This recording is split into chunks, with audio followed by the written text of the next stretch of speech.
We're live. I'm late. I know.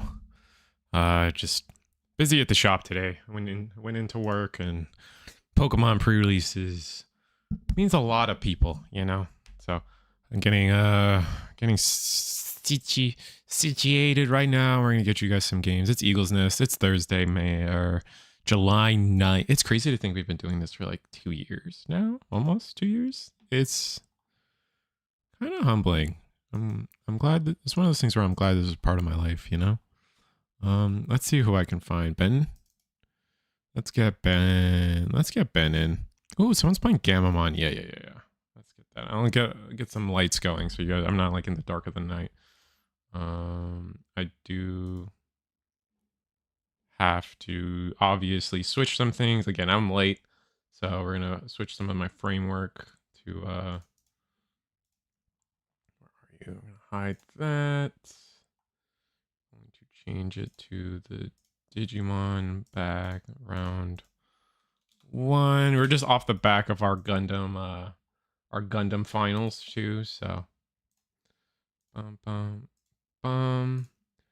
I think I have where's my webcam? Up. And then that. There we go. All right. It's all hunky dory. And let me get a light on.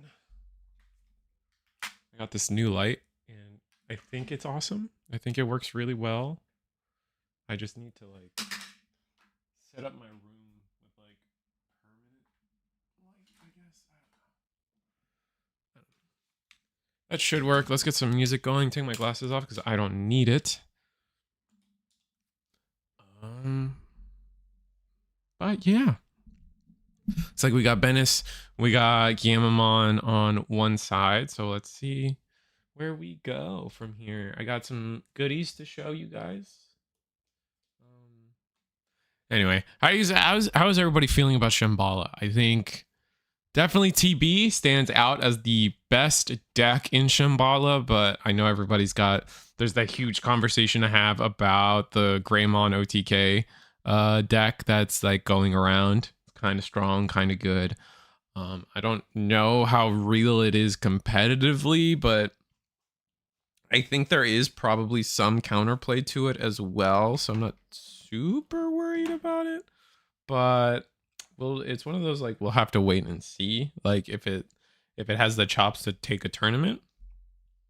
I know it's got a good matchup into TB Shambhala personally, so that'll be interesting. I want to see if someone cooks up with Melga. There's like that Melga DNA loop that seems a little not real to me, but I could be wrong. I still believe that like maybe it is real and like that'll justify, because I still feel like someone out there is gonna cook with Melga in the right way, and we're gonna be looking at Melga in the meta again. I have a huge feeling that that's gonna happen, but I could be wrong.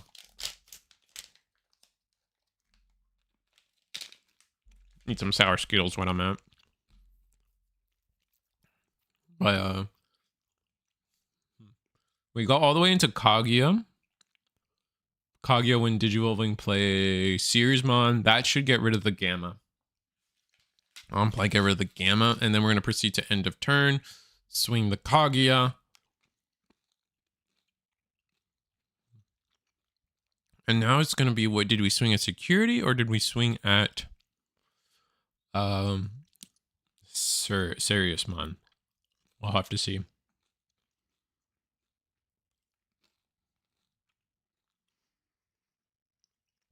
It's my guy Risu. How you doing today? I'm doing good. I'm doing good, Vipasham. You've been streaming a lot lately. It's fun to watch. I'm a lurker, but I do watch. I don't chat that much. But you've been killing it lately. I can't wait. I imagine we both can't wait until DCGO is updated. I think you were playing on the beta branch a little bit. I don't remember. But yeah, oh no, you've been doing some live testing too, like before tournament and stuff. Well, live with, webcams and stuff, but physical cards on the screen.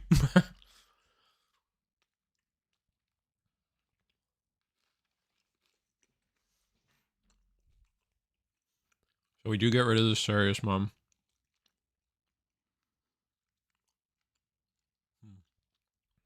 How is this resolving? There's a lot that's happening.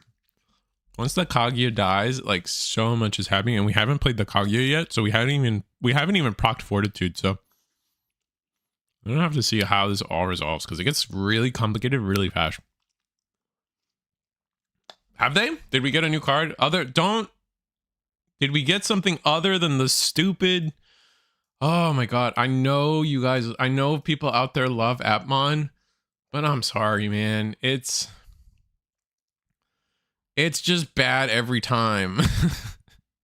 It's just bad every time, man.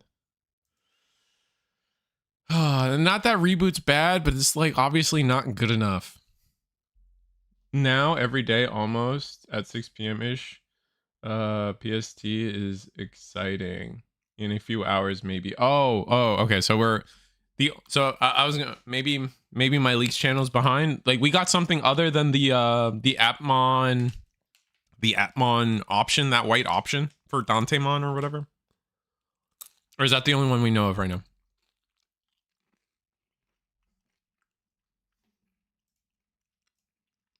Because 26 should be soon.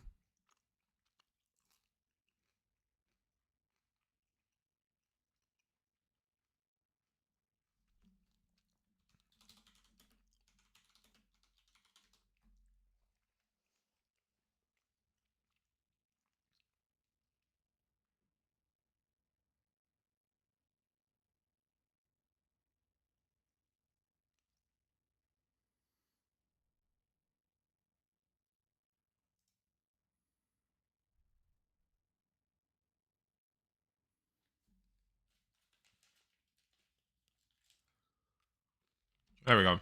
Sorry. Some stuff I'm looking at on the side, but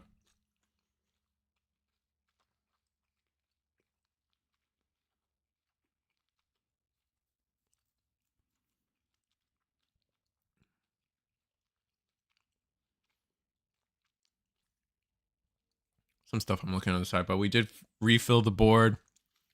We did clear the board, and we're gonna hard play a Kano Weissmon. This is the AD01 Kano Weiss. So a lot of, I mean, we have so much security things to play with too this turn. We'll see what happens. I don't think we can go for game. Hell yeah, cards. Yeah, cards are dope. Our locals got canceled tonight for Pokemon pre-release. Funny enough, you probably missed it, but that is why my stream is late, was because I was helping set my store up for the Pokemon pre-release today. For whatever reason, this Pokemon set, the pre-release hype is real. Like so many people want this to play this Pokemon pre-release. Probably, like, I heard the stories of the kid that got like all gold, a pack of Pokemon cards with all gold Darkrai's or something. I don't know what the gold card is for this set. I imagine it's Darkrai, but yeah. Like, so everyone's just like, oh, now I gotta chase it. Like I'll never, I don't know, man. I'll never understand the like mob mentality of chasing Pokemon cards. I don't know. Maybe as a shop owner, I shouldn't say that. Not an owner, sorry. Shopkeep, a humble shopkeep. I should not get it, but I don't know, man. Like, if somebody wins the lottery, that doesn't make me suddenly feel like I need to go like play the lottery. You know what I mean? Because I know like the chances are so small. You know what I mean? I don't know. It's weird.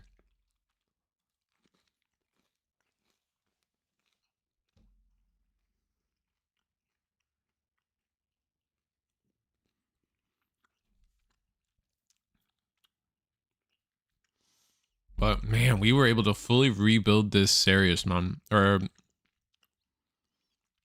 being able to fully rebuild the board is crazy.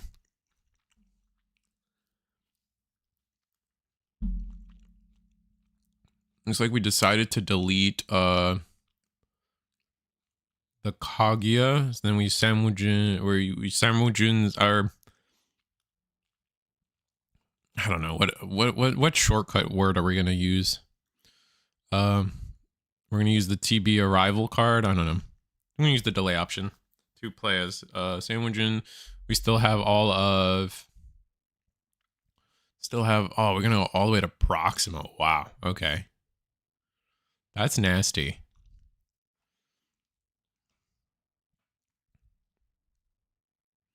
That wasn't a DNA though. That was a raw Evo. Not raw, but you know what I mean. So I don't think we have Rush. Unless Proxima itself has Rush.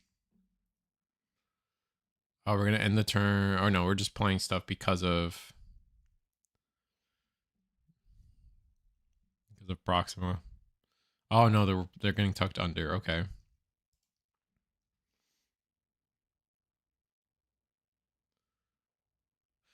Tell that the stank-ass dudes piling up at my Walmart waiting for a restock from 8 a.m. to 2 p.m. every other day. They think it's how they will finally make money. It is... Like, the restock thing's a little different. I'm not trying to defend scalpers or like just like that craze because that's still gross in its own way. I just want to, the specifics always matter to me. I think that's why people watch, I guess. But I feel like that people like waiting out for a restock is not the same as, it's not the same depravity that is like, oh, this 5-year-old in Michigan pulled this error pack where it got all gold cards. That means there's got to be more out there. And so then suddenly everyone wants to go to this pre-release, right? Like the set didn't become more valuable. It's just people are chasing this. I don't know. It's like if you get Pokemon for retail, you can flip it, right? Like that's kind of like guaranteed. That's not like winning the lottery. I mean, it's a different, like, I mean, I'm not justifying people doing that, but it's a little like, at least I can understand why people are camping out Walmart to make like try to make money or whatever. Do I think it's correct that they do it? No, but I get it. Like it's rational to me. It's just the whole like lottery chasing is what I don't understand. Or hey, maybe this set is just that good and people are actually playing Pokemon. I doubt it, but maybe.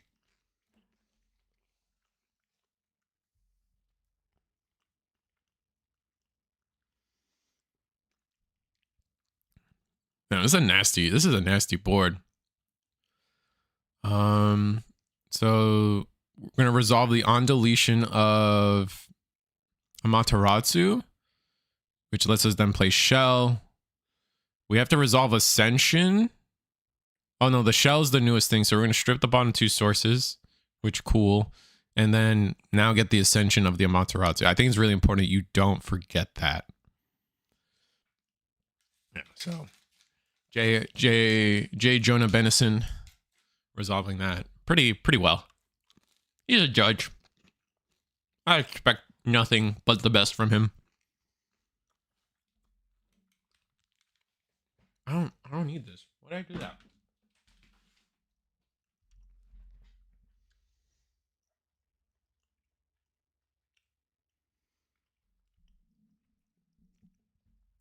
I don't know what these gen things are, but I'm using them. What are we talking about?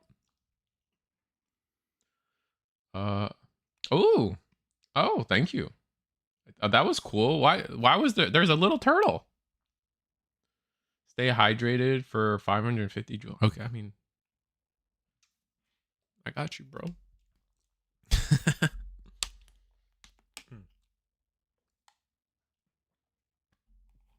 I dribbled on myself. That sucks. And then I almost choked. So maybe try not killing me. No, I'm joking. No, thank you. I don't know what that is either. I assume that's just like gems for watching. That's kind of cool. Because I like, don't you get like, you know, when you're on Twitch, you get like cool gems and stuff for watching too, and then you just like cash them out for like little fun things. Maybe I got to do more of that. We'll have to see. That's like the next level of like streamer stuff that I haven't really delved into too much. Like all the, like, I don't use Streamlabs or any, like, you guys know, I like at this point, like, I don't use Streamlabs or any of those like fancy, like, person just followed, person just subscribed, like, personally, I'm not a big fan of when the stream I'm watching is like constantly stopping for like, oh, you just followed. Oh, thank you for the like, or remember, okay, subscription is different, right? Because the person paid money, but it's like, oh, thanks for following. Thanks for liking. Like, yes, thank you, but I don't think I need to stop what I'm doing for that every time. But a turtle on my screen, I'll stop for a turtle on my screen.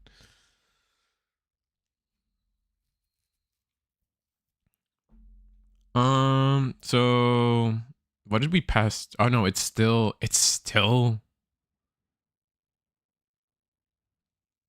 how is this all resolving, I guess? Is it still Canna Weiss's turn after all this? That's crazy. Okay. A long game then. Jesus. Those are cool sleeves too on the Gamamon side of things. We're gonna more memory to digivolve into Regulus. As for the new EX12 options, I've been shorthanding them to Arrival for TB and Invitation. Oh, that's pretty good. Yeah, that's pretty good. I'll probably adopt those too.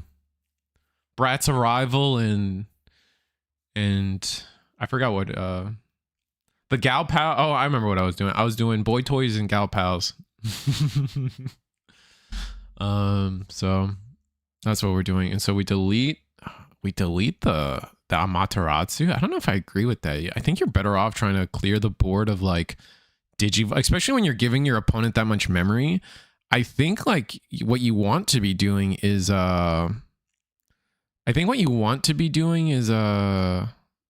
deleting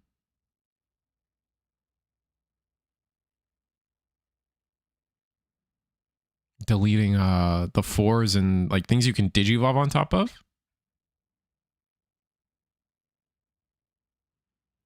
Are we checking trash to see how many things for Susan we have? I feel like we should have a lot at this point. Like, I think were we like pulling out our duplicates? Is that what was happening? So to make sure we're not like doing something weird, we're gonna play Karakuru on play, suspend something, and then it can't unsuspend. Not that it matters, but I'd probably get the Proximamon sit the Proximamon down is my first thought. But again, the target you could potentially digivolve onto, sitting that down is not bad either. All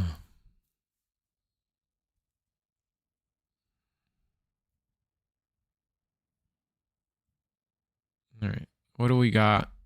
Finally, it's Gal Pals' turn. All right, digivolve the 5 into Materatsu. Okay, Materatsu will delete something. Oh my god, I forgot. I always forget about this, but Amaterasu can delete something and then bottom deck it, just like Medusa. So you actually can bottom, like, I know Gamamon's famous for having a ton of undeletions, so you can essentially bottom deck the undeletion. Maybe you might not have it on this stack just because I'm not familiar with every Gamamon card right now.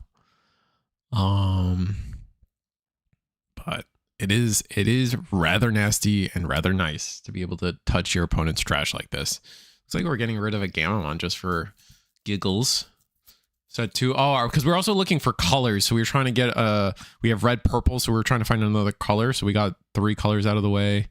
Oh, and because of that, even the Proximamon dies. Wow.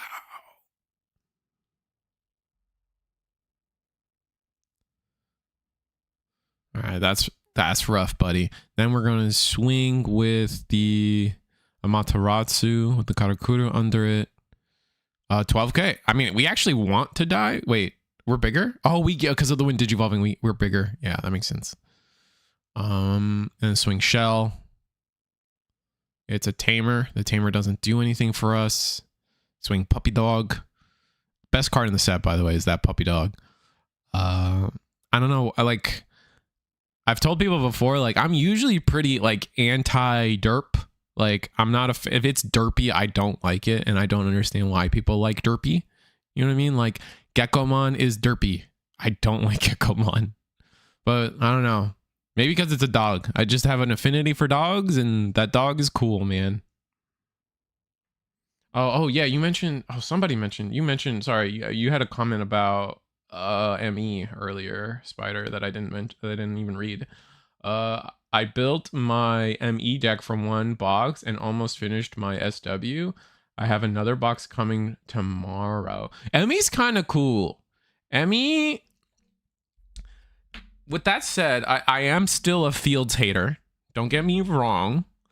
I am a Fields hater. However, I did preface a lot of. I did mention once or twice, maybe not preface, but I did mention once or twice that if a Fields deck was gonna do well, they definitely. This is the most they like. Virus Busters and Metal Empire is the most they've ever given a field on release to make them do well. Like it is crazy. Like when you compare it to when like Nightmare Soldiers came out, or when Deep Savers came out, or when Guardian Leviosas came out, like they all kind of sucked, right? Like when Guardian Leviosa never even had an egg, like you had to get it as a promo, for example. So like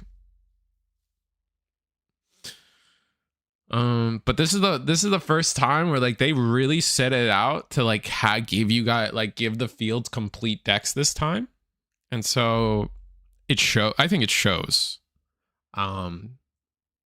Still not convinced they're gonna. Emmy's got some tricks to it though, man. That egg is such a pain.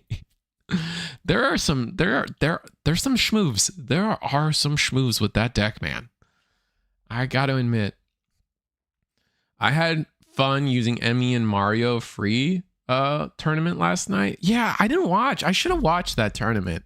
I've been watching Mario. Like I watched Mario's last two stuff, but I for whatever reason I just didn't watch yesterday's. No reason. Like just a little bit of slipped my mind. A little bit of like just doing other stuff, you know. But yeah, I hear like Mario's doing free tournaments. I wonder how long he can keep them up for free. Because like, what was the pricing? The pricing was pretty gas for a free tournament, right? He was doing like, I forget. I forget what the pricing is, but from what I hear, it's pretty good.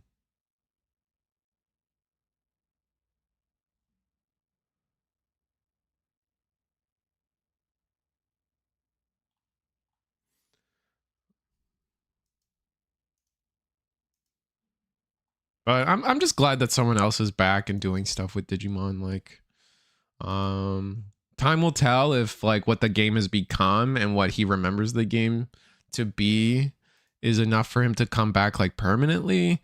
Like, because there's been a couple people like there's been a couple like content creators that like try to come back and then they're like, oh, this game is still lame. Sorry, not sorry. And then they're like, True Pain Gaming like made a video about like, oh, I'm coming back to Digimon. And I was like, oh, sick. I would love, you know, like, I think we all want more content creators for everything we do, right? Like, just more people touching our game, right? And then, like, didn't do anything after that. Like, it was that video, and then that was it. And you're like, okay. And it's not like, they probably just realized, like, they had their first tournament. They're like, man, this is fun. And then they realized, like, no, the game still is not what I remember. And it's so different now that it's not the game I love anymore. So they stopped playing. They stopped thinking about it or caring. Which I wonder if that'll happen to Mario. We'll see. The jury's out for that, but I hope he stays. I hope that anyone stays, right? Like, at the end of the day. That being said, I'm not. I know people have their feelings about Mario, and I may or may not agree with a lot of them, but I'd rather him play the game.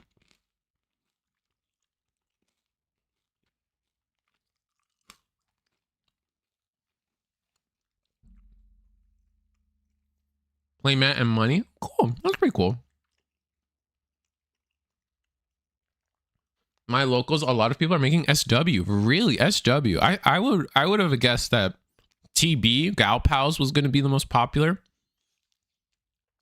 because it's just kind of the strongest. Like around me, SW or TB was definitely the more popular one. Like I built it even, and I rarely build decks. The game also has a gigantic learning curve.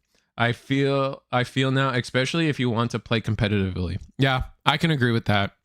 Absolutely. There's just a lot of sequencing now, and it's only getting more and more. Like I was playing against, I forget what I was playing like Jupiter versus ME, right? And just that egg alone and all the DNAing plus all your triggers, you just have to sit down sometimes and really like talk out for like 10 minutes about like how specific interactions are going to resolve, because it gets deep now. It's kind of nasty. It's kind of not nasty, but like it's kind of wild.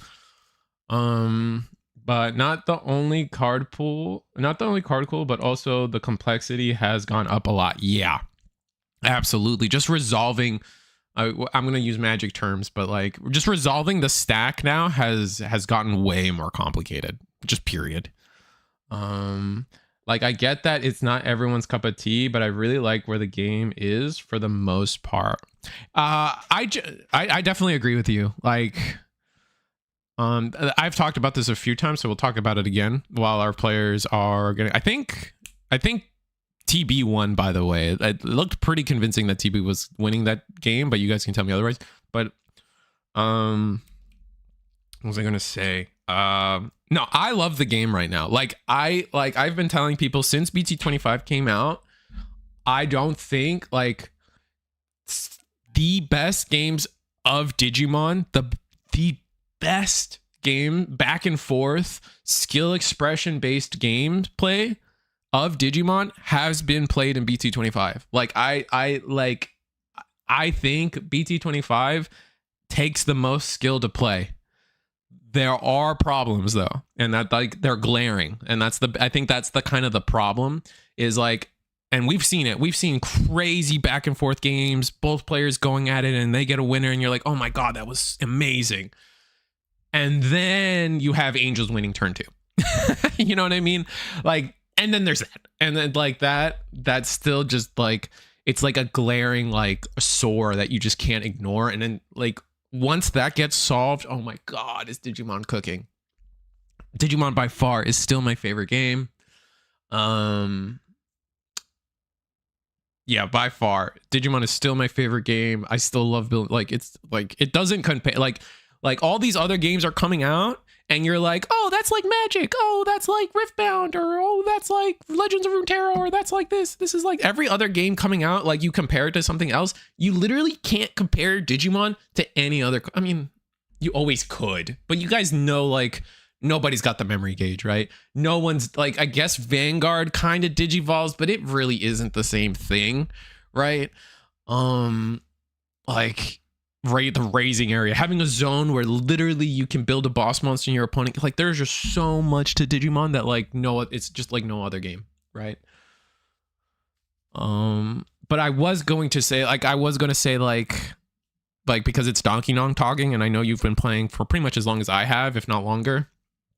I think the reality is there are people like us that are willing to, the way I want to word it is, there are people like us that are willing to grow up with the game. And then there's a lot of people that can't do that. Like they fall in love with what the game was, or what they have in their head, what the game is when they first experienced it, or like those early sets. Honestly, I think this is why a lot of people are one of those, like a lot of people tend to be these card game hoppers, where like, especially in this golden age of card games coming out, it's really easy to be this kind of person where you're just kind of like jump to game as they're releasing, because you like the idea is you really enjoy these simplified like board state games and like really simple games. Not really simple games, that's not fair, but like, you know what I'm saying, these like low power games where you're really playing a grind game a lot of the time, and like people say that, but what I really think, like there is a part of me that kind of wants to think that like those people maybe they do like that, but they also like they're just not willing they don't want to grow up with the game in that sense. Like they want to evolve with the game, right? The game, every card game is doomed to not be what it was, right? Like they're going, new sets are going to come out and the game is going to evolve and change. And I think there's a lot of people that don't like that, and that makes them feel like, you know, they don't want that. That's why we always see, like, and it's a common thing. It's not just card games, right? But I don't know. I think me and Donkey Nog are examples of people that are like, we like growing up with the game. We're like, you know, like, yes, this, like, BT25 is not BT27, or BT25 is not like what it was in BT4, right? Like those are arguably two completely different games. But you know what? Like, we've been here for the whole ride, and we've grown up with it, and we love it. Let me see what comments. That was a long tangent. Let me see what people were saying. Memory choking meta fell off, made game fun. Absolutely, Alan. That's another thing. Like, something about what I love about BT25-ish in this timeline we're in, it's like, you do big play, your opponent gets memory because of that. Like, there are so many times, like, people are just dropping stuff and doing stuff, and they look at their opponents like, you're at 7, bro. Come at me, right? That used to be game ending. Like, oh, I just gave my opponent 7 memory, I'm dead. And now it's like, I gave you 7, maybe you can beat me. But like it's a maybe in the way of, like, your opponent still gets to play that game because they're at 7 memory. You know what I'm saying? So, like, it's so sick. Right? Like, and that's why I always preach to you guys, like, I hate ruin mode. Like, I hate ruin mode. I hate, like, the Dragon Link's Floodgates. I hate Virus Imperial. Sorry, Virus Imperial. And specifically the fighter mode. I just hate Floodgates, because it's like, you do all this cool stuff and then you say, oh, by the way, you can't play the game. Good luck. Like, that's so frustrating. Where it's like, at least, like, big stuff is happening and then your opponent gets to do big stuff in return. And that is so fundamentally the spirit of what Digimon should be. I don't know. That's just a crazy rant. For sure the random OTKs are, yeah, like, again, like, I guess I'm not sold on the word random, but you know what I'm talking about. It's just like, I lost turn 2, you didn't even get to play the game. Like, fundamentally, that is BS and shouldn't happen. Everyone, but yeah, I'm talking about BT25 any day over. I'm taking BT25 any day over Blue Omni Mirrors. Yeah, bro. Like, sometimes there are times where I'm like, do you even remember what this game was at some points? Like, people still tell me, it's like, oh, I wish I could go back to BT5. That was the most balanced format. I'm like, really? You really want to go back to Rookie Rush and Lord Nightmon mirrors? Like, is that really that was the pinnacle of the game for you? And I'm like, you're crazy. Like, all the issues, if you guys follow Gundam at all their issues and how much they hate Rush right now, I'm just sitting there like, yeah, bro, that's Bandai sometimes. Rookie Rush is the thing. But then eventually, like, it got solved, and that's why I keep trying to tell Gundam people, is like, you know, you have this vanilla Rush problem. There's a good chance it's gonna go away slowly but surely. So, like, just ride it out. Just ride it out. I promise. Everyone just passing so much memory now. Omni mirrors for sure. I have a lot of friends who were stuck in the BT 1 through 8 and just didn't vibe with it after. Yeah, for sure. The games, and like, I'm not saying they're not wrong for that, right? You can like what you like. I think at just some point, like, the game, like, especially, like, I get BT8 in particular, because BT8 really did fundamentally change the landscape of the game, and that was too much for a lot of people, especially when around that time was like, One Piece was announced. It wasn't out yet, but One Piece was announced, I think, at that point. And it's like, the golden age of Jujutsu sorcery. 100% agree, Risu. I love Shambhala. Give me 6+ memory. Yeah, TS and all the newer decks doing power plays for a ton of memory is the best design choice ever. I 100% agree. And, like, I get it. Like, there's a lot of people that are out there like, oh, I'm sick of slop, or I'm sick of whatever. I'm sick of slop, right? I'm sick of all these slop pile decks. And I'm like, okay, sure. I'm in the, and I kind of like, I don't know, like, I know DigiPanda is throwing out some videos out there about how Tribal's kind of dead right now. And I'm like, yeah, that's true. But like, I think it's just gonna, you just got to give it time. I think Digimon will go back to Tribal at some point. Like, things ebb and flow, right? Like, we are in like think of Yu-Gi-Oh, right? If you guys play Yu-Gi-Oh, even I can compare it to Magic or whatever, but like, all these games have eras to them, right? Synchro era, Xyz era, Pendulum era, right? For Yu-Gi-Oh, or like for Magic, it's a lot easier to follow. It's like Devotion was a huge when Devotion was a huge mechanic, or Flashback was a huge mechanic. Like, they're like, all these card games have eras to their formats. We're just in a slop era, and it's like, okay, if you like it, you don't. If you do, you do. Like, you know what I mean? We will probably pivot back to Tribal at some point, where we're just playing Garu versus Wargray. We're playing, Kabuteri versus Birdrill. Like, that's gonna come back.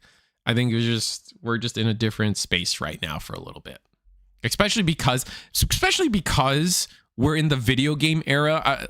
I even consider Shambhala part of the video game era, because it's so basically New Century, right? It's like the Chinese only game or something, but it's Digimon New Century for like pretty much everything.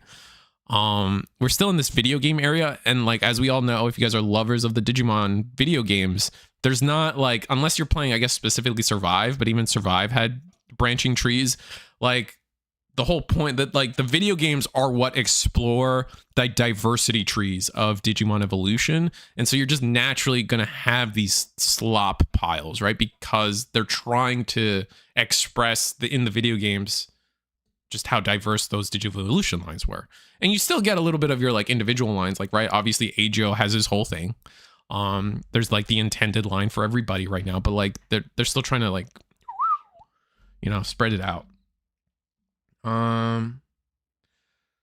People have rose tinted glasses. Yeah, no, I'm the first person to call, like, it's not even like I can't even tell you what my favorite era is. Like, my favorite era was probably like Blue Hybrid, because I love Lobomon, and it's just like, and I also loved, like, what was it, like that 2 point, like the Secret Crisis era where I got to play Ancient, but that's just because, like, straight up got to play my favorite Digimon in the meta, regardless of how bad those formats may or may not have been for other people, right? Like, those were my favorite because of that. But I'm also not like a classic Andy. If you guys come from World of Warcraft, like, I despise the idea of going back and playing something that I already lived through. Like, I don't need to do that. I don't need to play RuneScape Classic, right? Like, I did it when I was a kid. Back when I was, picking which hand of Christ I was going to put on the... That's a little too much. That's a bad joke. We don't do that one. Risu Unfiltered. Rip Gamma, here comes Susan. Oh, you guys are talking about the board state. Uh-oh. Yikes.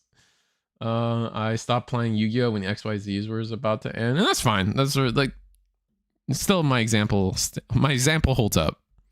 Nah, slop is too much a negative loaded word. I have had bouncing thoughts on it, but the rainbow decks make sense as long as the archetype matches. I kind of agree. And I think it's just like the modern, like, slop is just like a modern word right now, right? Like, people, like, was it like, you guys play video games, right? I'm sure we all play video games a little bit, like, Peak and Repo and Lethal Company, all these friend slop games. Like, originally friend slop was supposed to be like a negative word, and everyone's like, oh, these low effort friend slop games. But then everyone was like, bro, you just don't have friends. These games are fun. And I'm going to call them friend slop games now, because, like, sure, it makes sense. They're fun. But like, I guess I see why, like, slop is supposed to, like, a slop of food on your table, like, oh, you're eating slop today. And that's supposed to be negative, but like, I don't know, I don't care. Maybe can we take that word and make it cool, I guess. I don't know, who cares? I joined because of Millith. Miss being able to play that. I'm sorry, buddy. Milling your opponent sucks. Like, that is a mean way to play the game. I hate it. I also hate mill. So that's a me thing. You can like what you like, and I'm not gonna bully you for it. But I'm not defending Millith. I hated that deck. In any game, in any card game, milling your opponent, awful. I hate it. When my friends play Mothman, the commander deck, Mothman, I hate them. I hate them for that. When they're playing like Jace the Mind Sculptor, if anyone remembers that, hate that.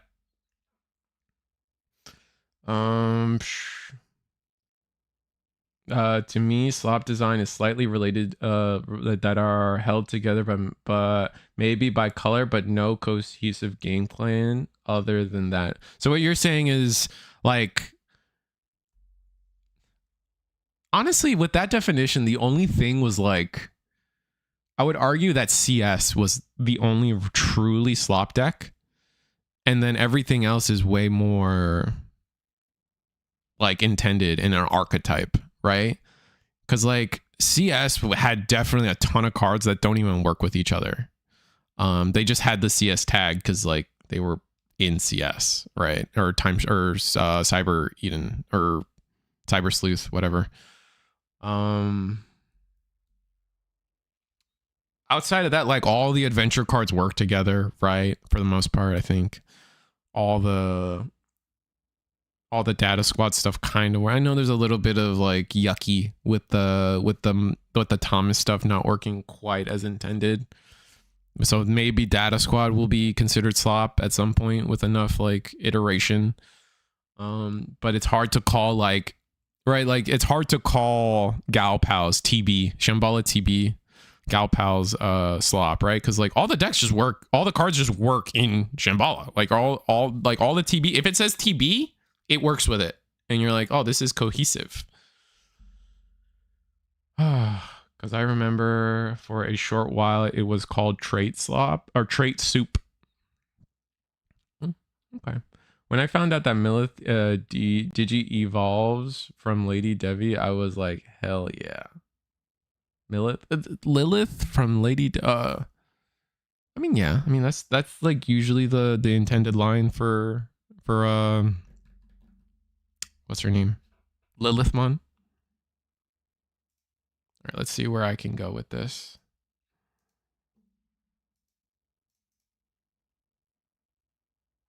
Oh, low-key meta, you didn't. There's no way. Hold on.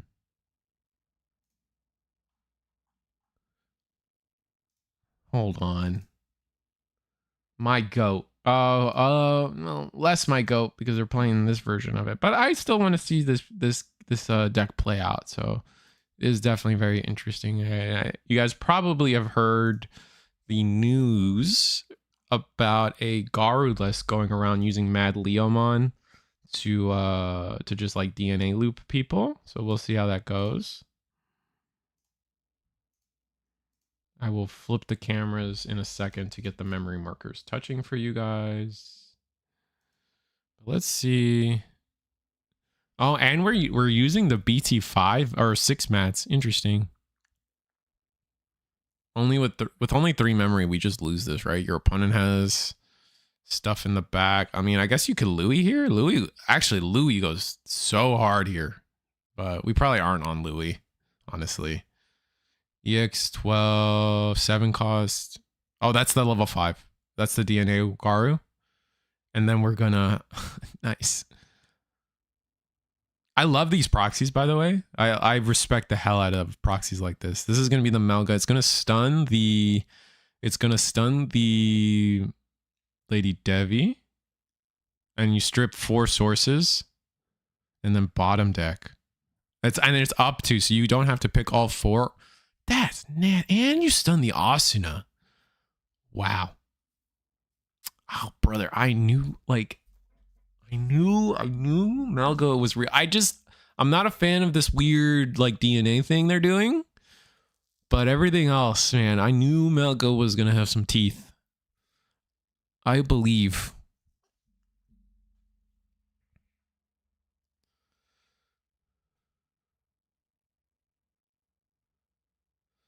Oh, but we had to give our opponents so much memory. We'll see what they can do. They have some expensive, like, The thing about Beelstar that I still think is like a little bit of a weakness is like they gain a lot of memory, sure. Like, they gain a good amount of memory. I wouldn't say a lot of memory.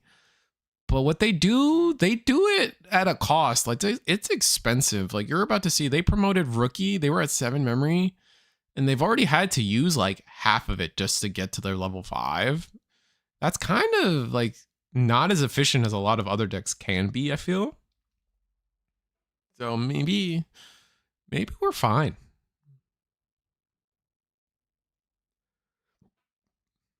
Decks like green good stuff, blue good stuff, and the sort is what I considered slop design. Interesting. So you would argue, like, honestly, you would argue that like the beginning of Digimon was basically slop, right? In the beginning of Digimon, you just played, like, you wanted to be red, you just played red cards, right? Like you didn't really, there was no, you just picked whatever you thought was the best one. How did we, so we got rid of the Melga, but how did we get all of this out? I know there's decode on the Melga, and then the Warrior Garu also has decode, but how did we get the rookie out? Am I missing something?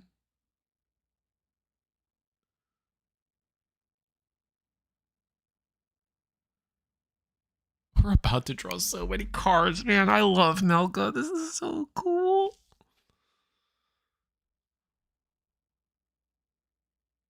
Oh, did we go to time? No! No! Oh, and they're rolling for it. Oh, this is bullshit.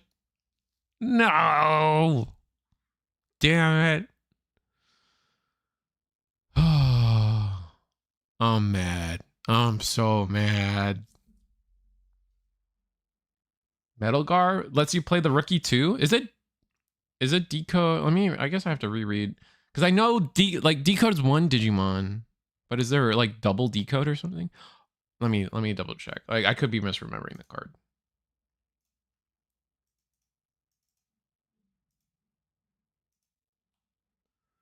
Dang it. I'm messing this up.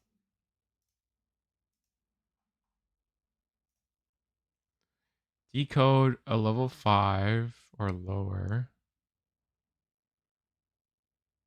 And then the Garu, yeah, so then the Were Garu lets you decode a 4. How do we get the rookie out?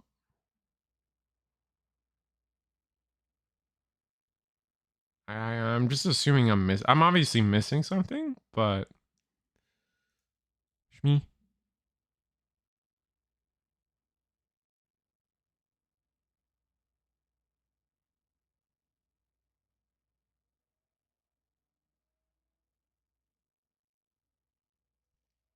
Oh, we evaded. Oh, okay. So like we evaded, but we still decoded, and then we got digivolved down to a rook. Oh, okay. That makes more sense. Jesus. The Melga has decode and the Wurger has decode inherit. Yeah. So like the board state was 4, 5, and 3, and I just couldn't figure out how they got the 3 because I like in my mind there was only 2 decodes. So how did we get the other one? But it was specifically that we decoded, then protected ourselves, and then we got digivolved back into the rookie. So that we didn't play that Gabumon, which was my confusion. I'm gonna follow that guy. I don't care if they lost. They probably lost. I'm gonna find where'd they go. Table 5. We're watching this. I need this. They either tied or lost. I don't know. It looked like they rolled for it.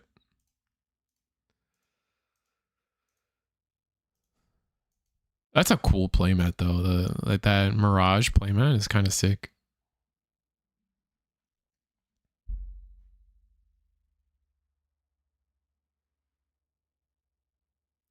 Have you seen that? I haven't seen it in action. I've heard about it, and I've read how the combo works. I haven't seen it like in action yet, if that makes sense. I've seen the Greymon Niza tribal turbo OTK thing. That can get kind of nasty. But it really, like, your opponent has to play into it. And granted, some decks naturally play into it, which kind of sucks.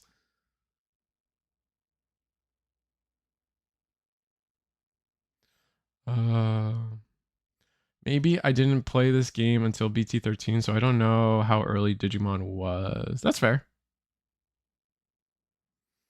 End of BT11 when I started, played the card game.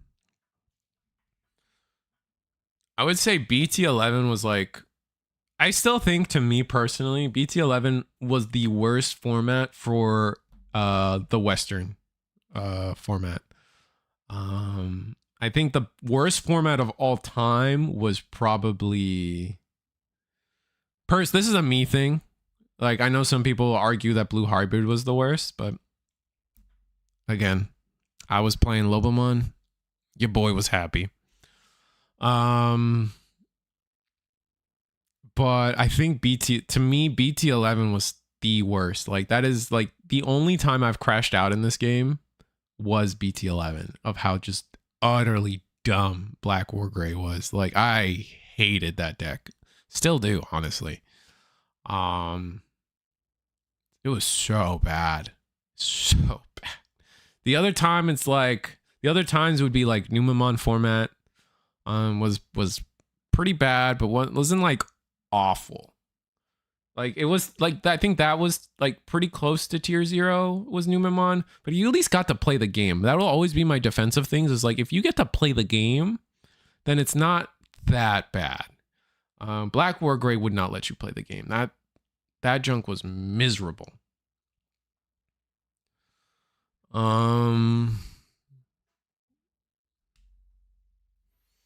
But after BT11, I think some of the best formats were right after the Black War Gray ban list were some pretty good formats. Like 12 into 13 wasn't bad. I still think 14 and 14 was a good format, probably one of the best formats of all time. It was like 14 post ban list Apocalypse, which, because for us it was only like 2 weeks. Apocalypse was like literally only 2 weeks, and then we moved on. That format was all right. 16 wasn't bad at all either. Or was 16 Numa yet? I don't think so. We're getting close. We're getting close to when Numa was. I can't remember, but I remember 16 being pretty good for a little bit. 14 was definitely fun and good. 15, it's like, it's a gray area. Yeah. I still think BT18 isn't real. That was a travesty. One of the worst sets of all time is probably BT18, personally. BT16 was Nume. Oh, right. 16 was Nume because Uko finally came out. Yeah. But wasn't that a thing that was like discovered later? No, it wasn't. No, this is still the era of we were like behind Japan. So maybe Numemon wasn't full power yet. I forget.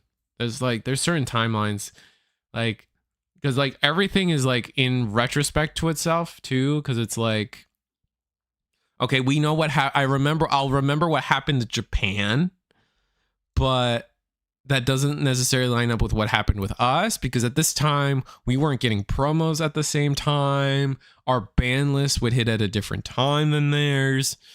So it gets like, but then like things like Numemon, I remember specifically with Numemon, it was like RB. That was it. That was what made Numemon crazy, was the RB set. And I can't remember when that came out. Because that's when they got the Monzemon, and I still to this day would argue that, I mean, Numemon X was obviously like a good hit, don't get me wrong. Hitting the Uko was a good hit as well. Like, what they did was fine, but there was a big part of my heart that was like, if you want to keep Numemon a deck, but like actually like hurt it, not neuter it, which they neutered that deck, unfortunately. The way to hit Numemon without absolutely neutering it was hitting that RB Monzemon.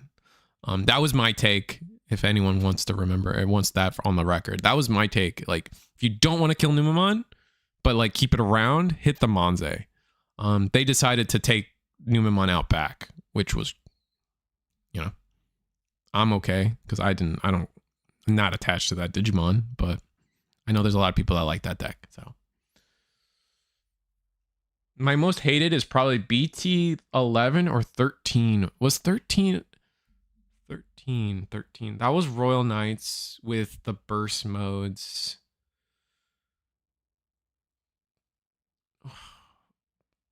Why would you hate? Did you not like Royal Knights? Because Royal Knights wasn't figured out until like 15 or like 14 or something. 13 was a weird format for us, I think, because we never got the trainings on time. And like Mirage was supposed to be a pretty strong deck, but for us it wasn't because we didn't have the trainings. It was a big consistency piece they needed at the time. I could be misremembering, but that's like how I feel about it. The big offender was Shine. Was Shine that bad? Maybe it was that bad.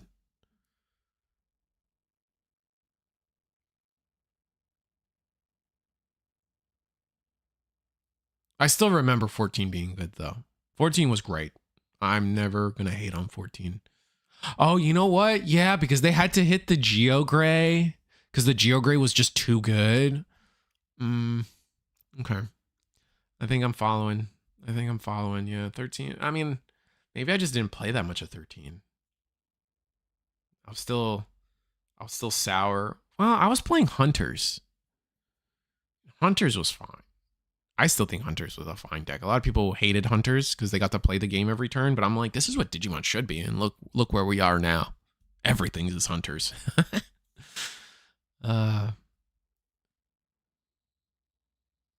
I could just be misremembering. I agree that I do remember Shine being a problem. Ish.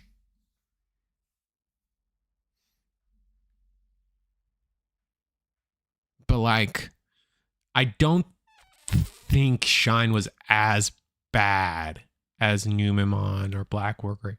Like, because I guess you directly compared it to 11, right? Like, you don't remember which one you hated more. And I'm like, man. So like, I'm trying to like think of like, was 13 as bad as 11? I'm like, nah. That's so out of the realm. But like, maybe I'm just misremembering. Because at this point, I was around 13 and going into early One Piece, which is around when 13 was. That's when that is when, for those that don't know, that is when I've fully made the shift from I'm a competitive player to I'm a more of a content creator / commentator working with Eggman. That's when around then is when all that started. So I might just be disconnected from 13 a little too much at that time.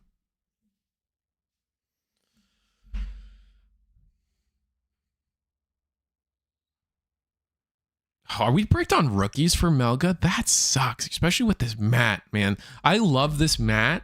This mat is good, but I can't. Like, there is still a part of me that, like, I still think the BT 15 mat is just the best mat. I believe that with a lot of my heart.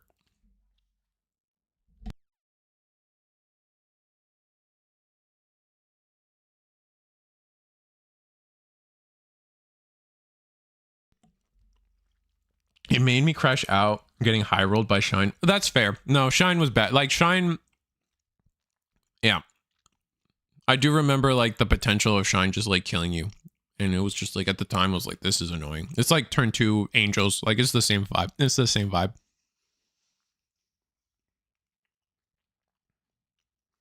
But my view might also be twisted because there was a Gen Con regional when BT13 came out. That switched. Oh my God. I remember that tournament for you guys. They were literally like, oh my God. Oh my, there's so many. There are so many little micro stories, guys, that like, it's so funny. It's like, honestly, like, that's probably a content worthy video one day of like, just like running just getting some of the boys together and just like yapping about some of the worst the worst stuff that's happened to Digimon. Oh my god, like I'm sure some of you guys out there remember the there was, I think it was, this was back when TAC was still doing North American events, and like everyone called it the Thanos snap, where literally half the registrations just got removed from the tournament, disappeared. And like it was just like, what?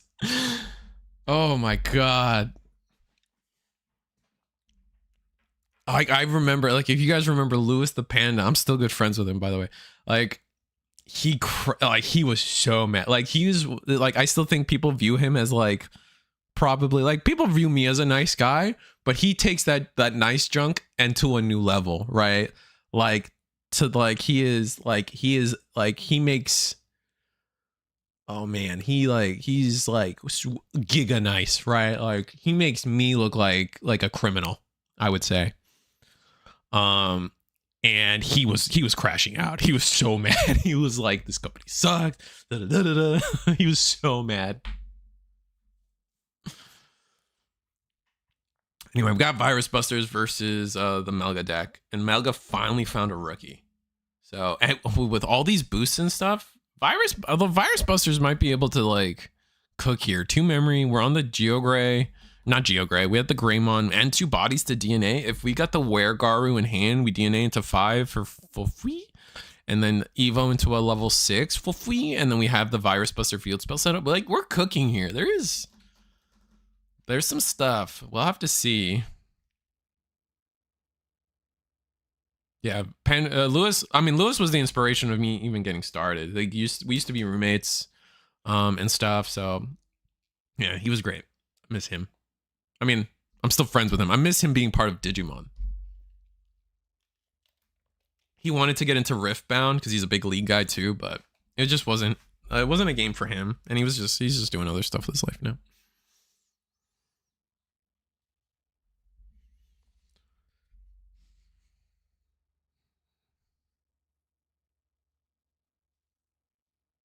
Hybrid Anubis. That was like EX5. That was like a specific Nats.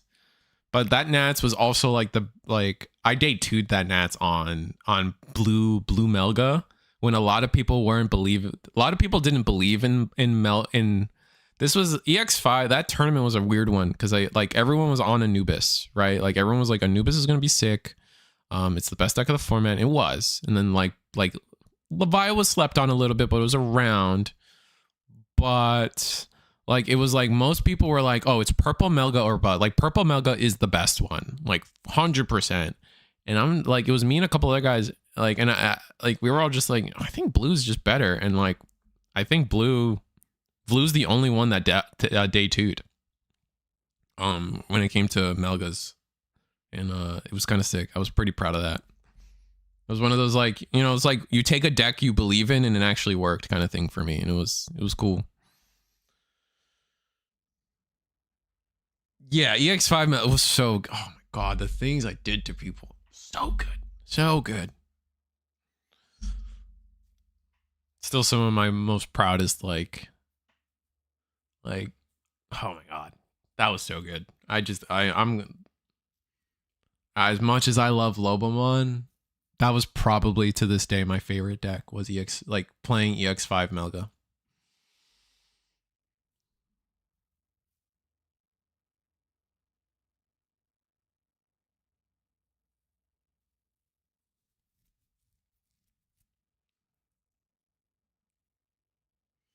All right, so we've made it to War Gray.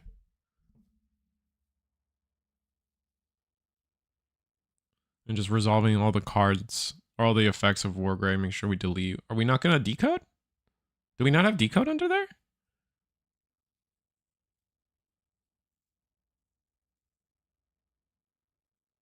EX, that's the 7 cost, right? So it should. Or maybe we don't have a Garu underneath. Is it Garu in name? Or maybe we just don't want to. We don't want to give them more bodies to pop. Probably also true. Mad Leo and 2 checks. Do we have game? Oh, another mem boost. Oh, we're cooking.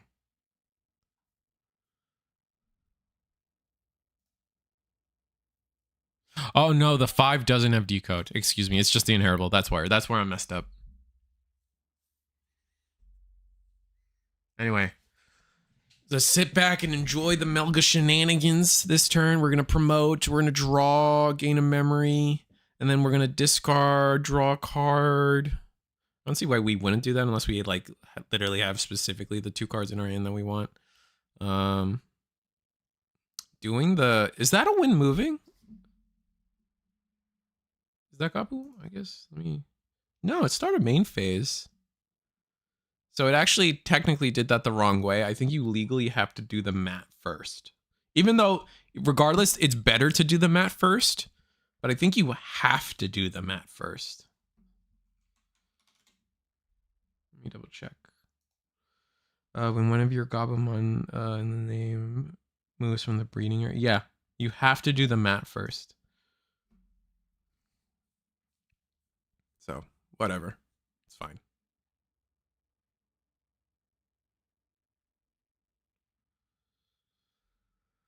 Go into, we DNA. Did we DNA? We're just Evo normally. Looks like we did DNA. We got the whole like Mad Leomon combo going. Oh Lord, he's playing the loop. He got massive memory, but I don't know. Yeah, I mean, we do have massive memory. Like, we have a stupid amount of memory, honestly. So we can swing here, go into Melga. Strip all the sources of Wargray. And then I would just bottom deck the Garu. And that's in this scenario, right? I guess we'll see what the plan is.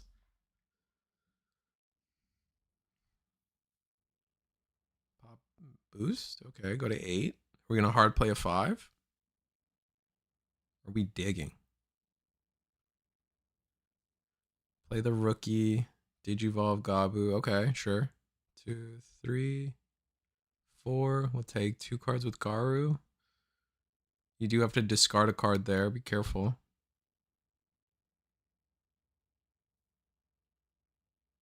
Yep, discard for Gabu. Not getting the double hit there was rough. I still, like, I'm sorry, like, I know this comes up every time, maybe because I'm a Melga stand, but like, I think Gabu can come back. I think this Gabu can come back. And like, all right, like Garu, leave it outside. That's fine. I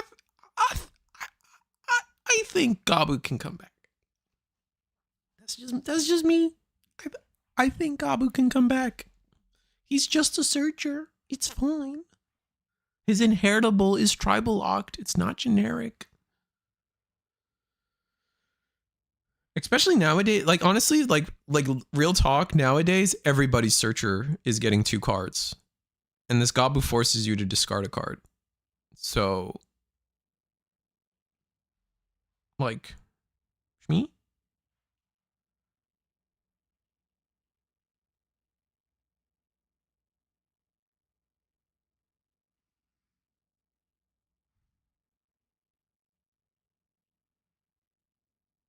EX5 played a part why I hate dogs in this game. Really? Like, just like the Garu itself, maybe not the deck, because like we only really got to play that deck for like a couple weeks. It wasn't that long. We got to play Melga, right? We swing, go into Garu, trash 2 cards, unsuspend, gain a card back, 1 check, hit meat, doesn't matter. Swing Garu. Omni, jamming, we're fine, yeah. End of attack, delete ourselves to decode. Yep. Then do it again. Gotta be careful here. Swing, go into the Garu again. Pitch 2 cards. Unsuspend. This is kind of rough because you're losing a good amount of cards here. All right, hit the virus buster. What are they gonna play? I think you have to be careful there. Legato, which is heal 1.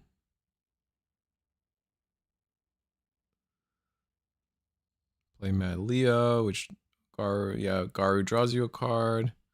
DNA, swing. Do it again. Jesus. Swing. And then that's just the full loop.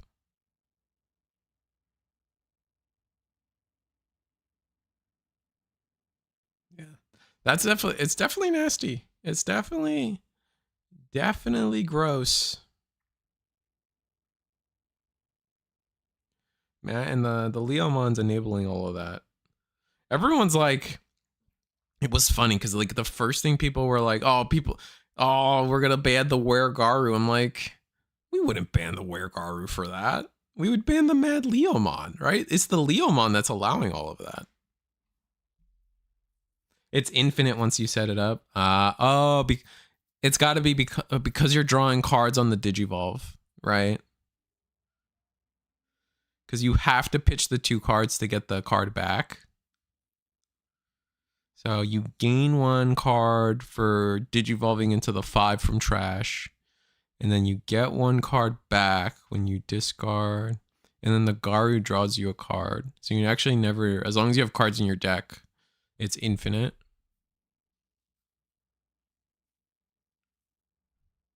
There is a world where you deck out and then it's not infinite, but like it's like infinite enough.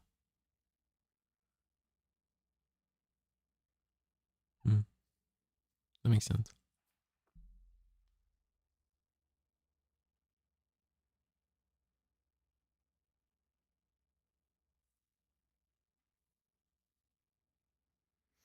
Yeah, that's fair. I don't think this is what I meant when I'm not gonna count this as like a Risu's right moment, just because like when I mentioned that I thought Garu was gonna be meta relevant in some way this set, I didn't think that was gonna include metal or Mad Leomon. So like I'm not gonna count this as I'm right. And I still want to be right. I still believe that there's like a infinite there's like a non-infinite version of this deck that is legal. Did we just pass? Oh, we're stuck on 4. That sucks.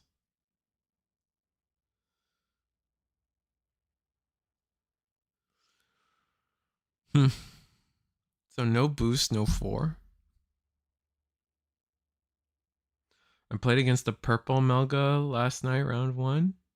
Was it good? Was it strong? Were you scared? Playing Goblin. Oof, the one of. Yeah, I still think Gabu X can come back.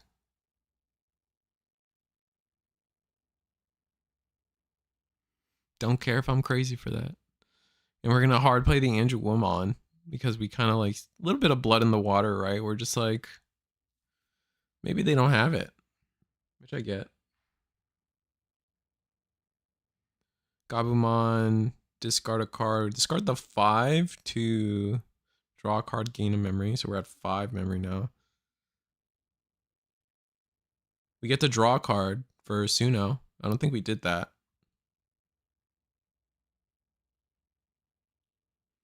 Did we do that? I don't think we drew a card for Suno. Rip. It was a mat anyway, so it doesn't change things.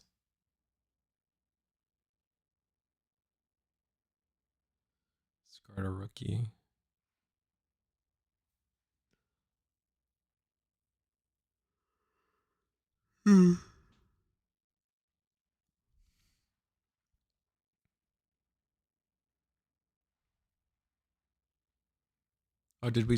Oh, we drew the card now for Suno? Is that what happened?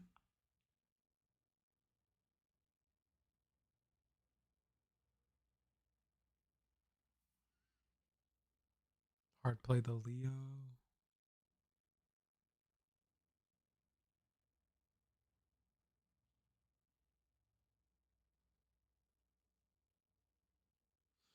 Going to Wergaru.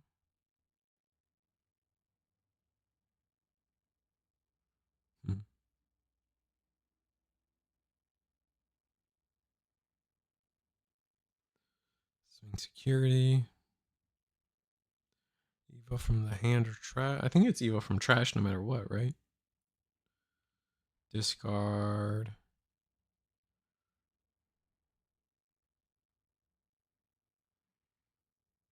We don't have the Wergaru. So no infinite yet. But we do have battle protection, which matters.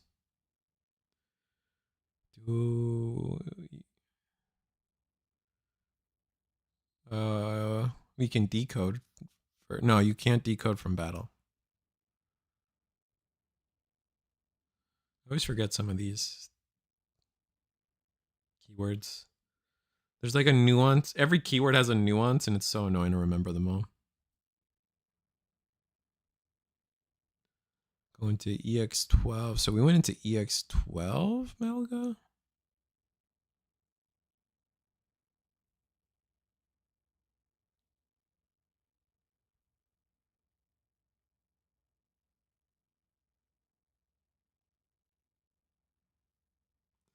That seemed like it was ordered really weird.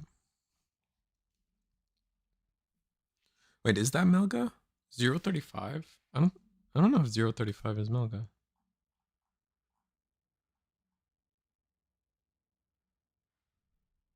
Oh, I guess it is. Okay.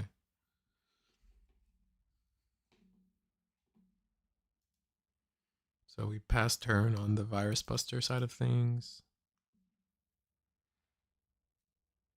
I have avid dog players in locals, and they love Melga, Fenrir, Anubis, and Cerberus. All those dog decks adding up take a toll. That's fair.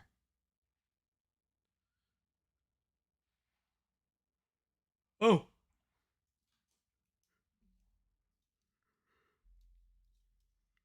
I forgot to show you guys that I am farther along on my Kaiser Greymon build. Or Emperor Greymon. Look at him. He's really cool. He's got his backpack. I haven't done the stickers. And so like there's certain parts where like you have to put the sticker first and then build the piece. So I haven't done like his sword is like that. His knees are like that. Because I've just been avoiding doing the stickers. His tarp thing in the middle is like that. So a lot of the gem pieces back here are like that. So I haven't finished him. He's also missing his arm bands. But a really cool model kit for sure. All right, Virus Busters. You have the field spell. You have 2 rookies on board. You got 3 memory. You have a little bit of a trash setup, like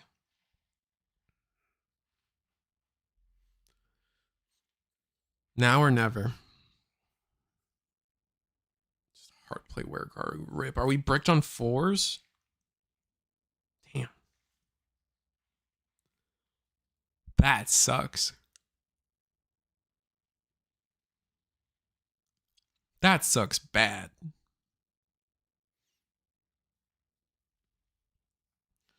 All right, macking the memory.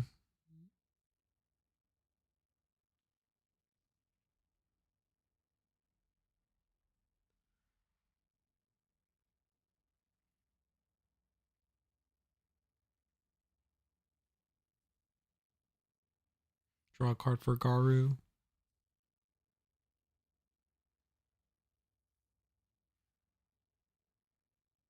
No, that doesn't suck. Well, being bricked on 4s doesn't suck for this deck? I feel like it does.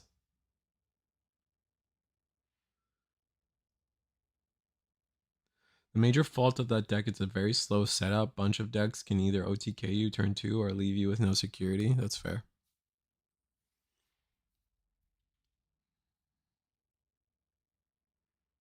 Mad Leo and Garu get picked up here. I don't think we need Mad Leo, right? Missing 5 now, I believe. Or like a good like X antibody digivolve.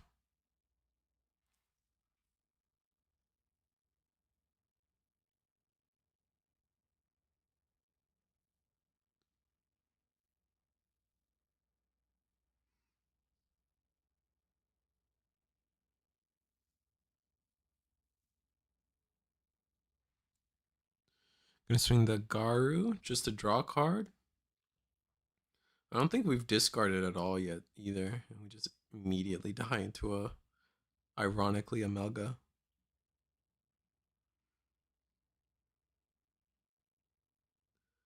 So stuck on 5. Hammer Spark back to 2. 2.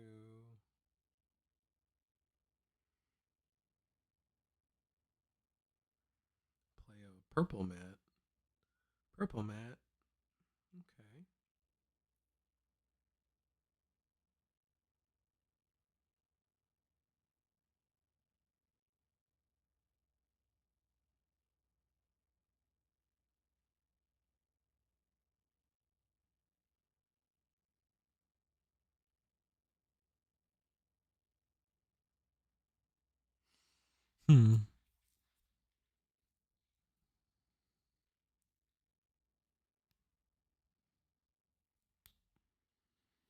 Alright. Start a main Gabu.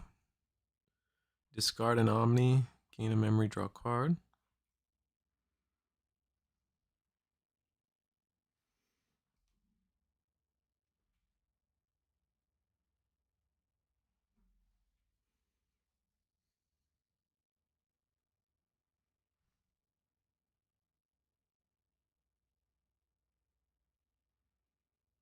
Is that the one that turns into Susan with Magna Garu? Oh, the model kit? Yes.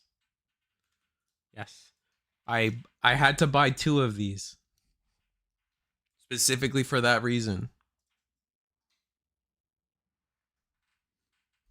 Because I have to build one, and then I have to have a second one to combine with. So we had to buy 2. But I finally bought the Kaiser Greymon part. So we're just building the normal one first to get it out of the way.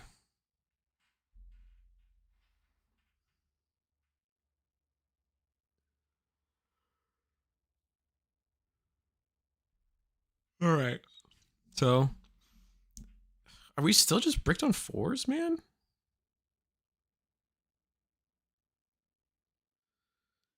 There's like not even 4s in our trash, which is like the crazy part of all this.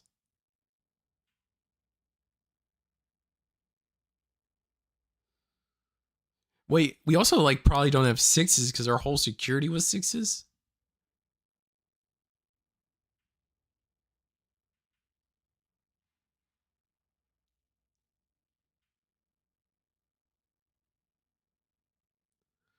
Okay, there's a 4. Finally. We don't have the memory to like do more things though.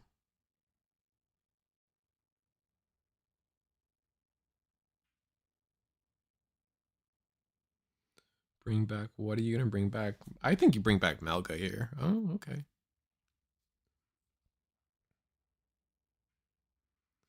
You're not afraid of the Melga like winning this turn too, so that's fine. DNA into Were Garu.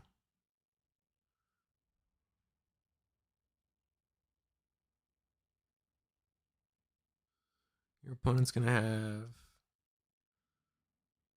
stun the we're gonna get to stun the mat from gaining us an extra memory. That's huge. We won't be able to promote unless we have Louis, so the other mat's not relevant here. The Melga on the board is also kind of not relevant. I think it already used its effect. Maybe I'm wrong.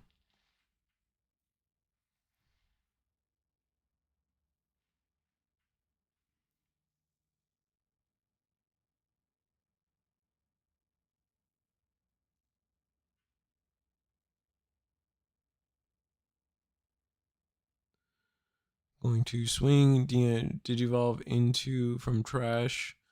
Melga. Melga will trash. Was it up to 4 cards and then bottom deck? So you trash the decode. You trash all the Garu cards. Don't touch the Leomon cards. Right? You get rid of the Gabu.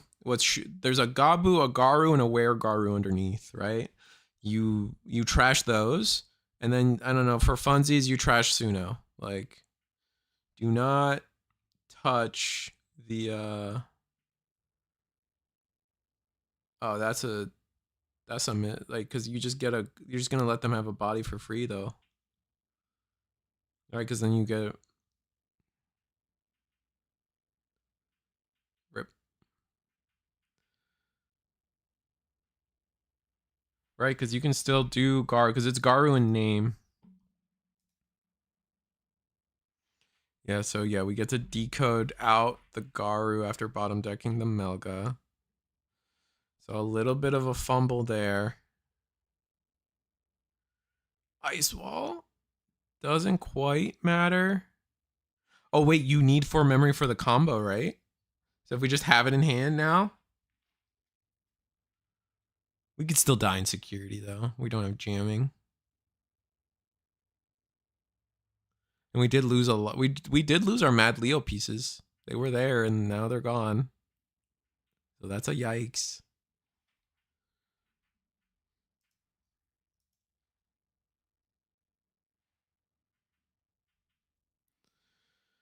Evolve in the back, and now we're looking at our opponent having level 6 on board with the virus buster,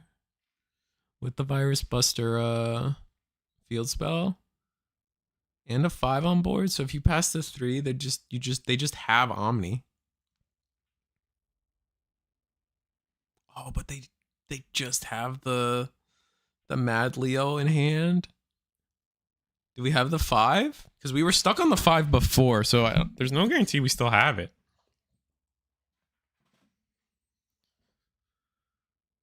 And we are going to trigger Melga here, which I think is a mistake. Let me double check. Melga. All turns when any Digimon are played or Digivolve, one of your opponent's Digimon can't suspend until the end of turn. Yeah, we trolled. Oh, did we use the Melga? Oh, we trolled. No, you do that here.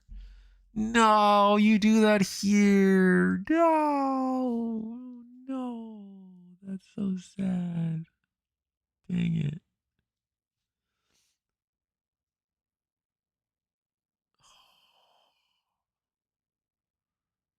That's so frustrating.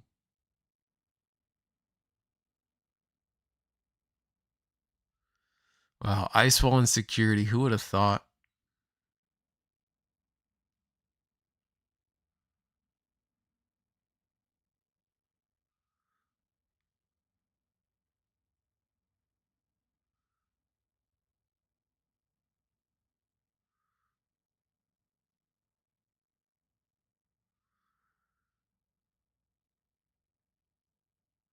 Oh, we're gonna training into Melga because we don't think we can do it?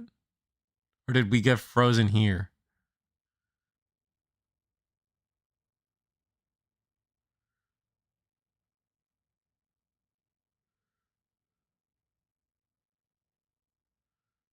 Interesting. What 4 sources are we gonna get rid of? You always get rid of the Weregaru. That's happening. Gonna get rid of the egg as well. That makes sense.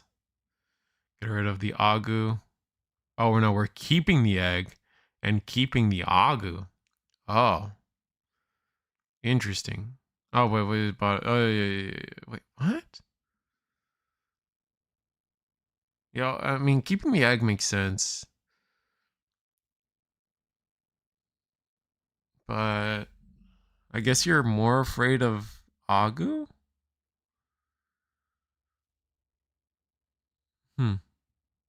Interesting. I feel like Agu, I guess you just don't want to give your opponent more memory. So they would start their turn at 3 memory.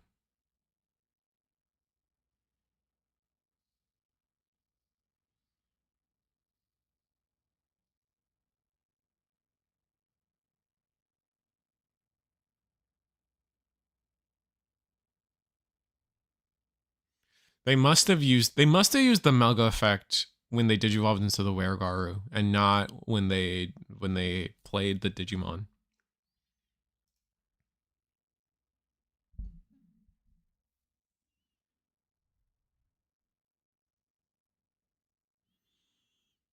They must have used it at the right time, because I don't see a reason why the Melga player didn't, or the Melga DNA loop player didn't attack there. The only reason they didn't attack there was because they were frozen, right?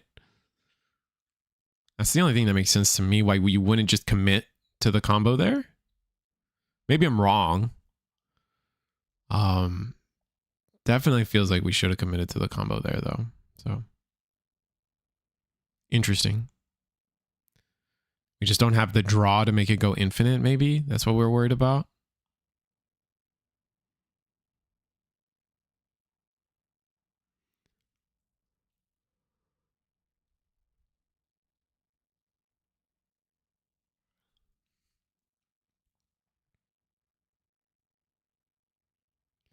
Did you vote for 2 into Gato?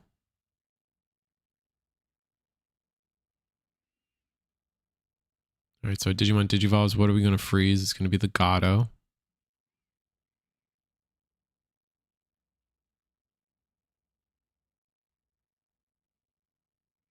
No EX12 Weregaru in trash. I should be there. There should be an EX12 Garu in there in trash. Oh, Melga stun is mandatory? You don't... Oh, so it's the... Oh, okay. So it's mandatory. So it has to happen. So it's not a punt. That's so weird they make that mandatory. What? It is mandatory. Wow. That's so weird.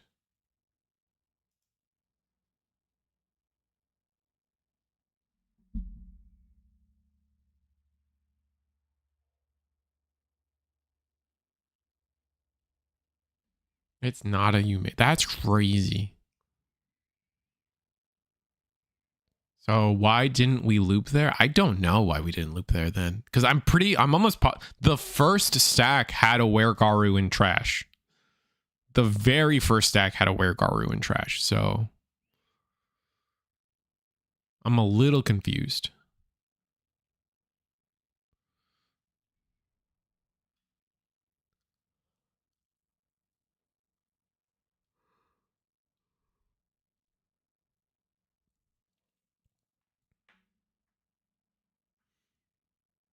Did you evolve into 4 for 2? Draw.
Sorry, I'm not... I don't even know what I'm talking about. I'm not... I should be talking. But so we did evolve into 5 and don't keep going. So now the Gato is going to attack. We put our opponent of 1 memory. Going to play a Gato for 1. Take a security, heal a security.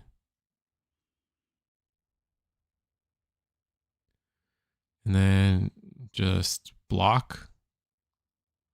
Because the Gabu gives itself blocker. Remember that. That's the BT15 Gabu that gives this thing blocker.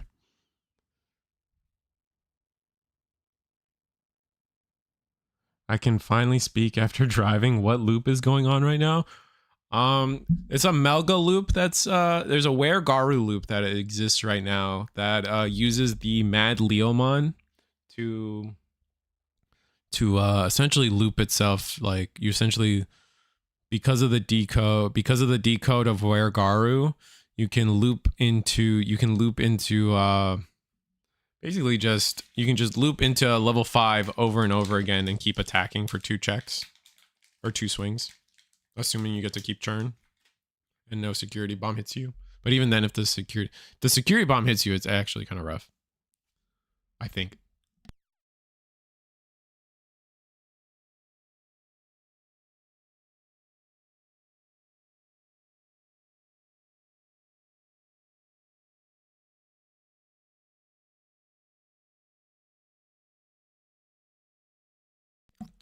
I feel bad for Virus Buster has not been allowed to play this game, man.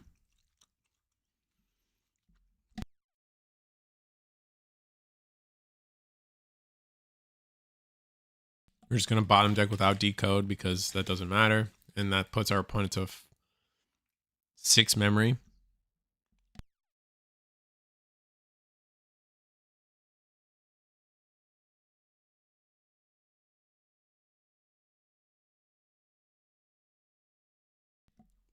This has become like a wild game of both players just bricking. I don't even know if it's bricking.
All right, sorry, we're back. We just respond with another Melga, man. This is rough. Melga, like just Melga for Melga. You can strip up to 4, just period. It's not from 1 Digimon.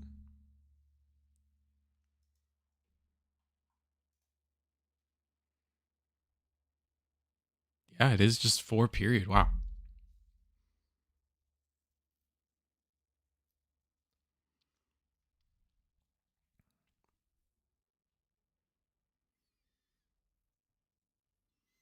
All right, Gabumon. All right, now we're never Virus Busters. Come on.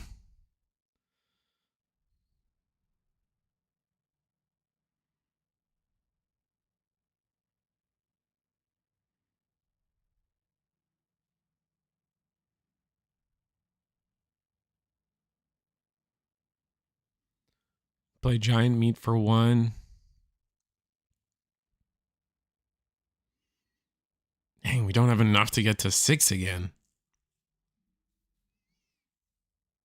Do we have another Weregaru maybe? Swing. Mat. Ooh, second Mat's nice. We might deck out. Hard play Greymon. Bring back Garu. Dang, we ran out of Weregarus. That sucks.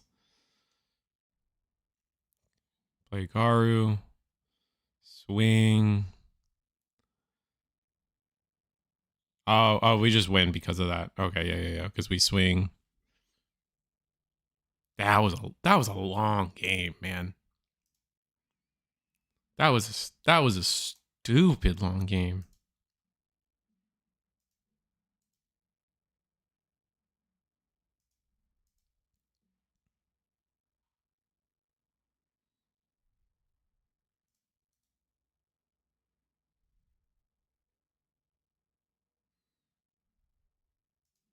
I'm trying to look at what the Niaramon does. I don't fully remember.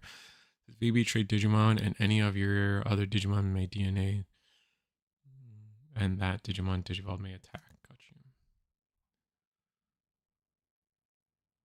What's crazy to me is this set got 2 yellow Digimon or yellow Digibubbles, but no blue Digibubble and no red one or green. But they decided to make 2 yellow ones. That's kind of weird, if you ask me.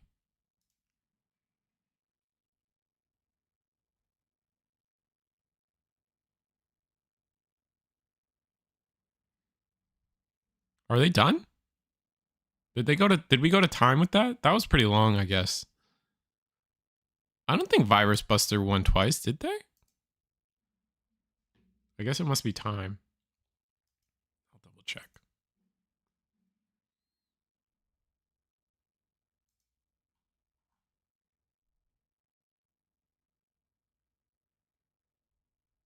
Yeah, everyone's going to their tables. Dang, that game too took forever.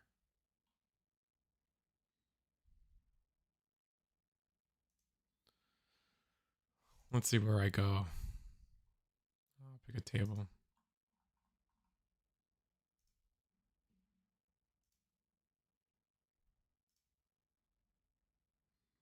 Right. We got 2 more rounds to go. Or we cap out yeah, we got 2 more rounds to go. We got round 3. And we got 4 undefeated. So unless there's a draw, we're 100% going to round 4. Let's see if let's get Mun Fusion in. I think they're also been practicing TV.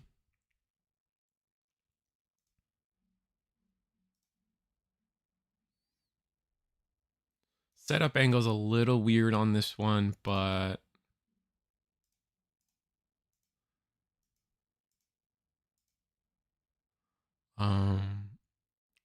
it's a kind of like it's like crystal clear though, so I'm like inclined to do it anyway. Try to move it, jiggle it a little bit so you guys can like maybe see some of it.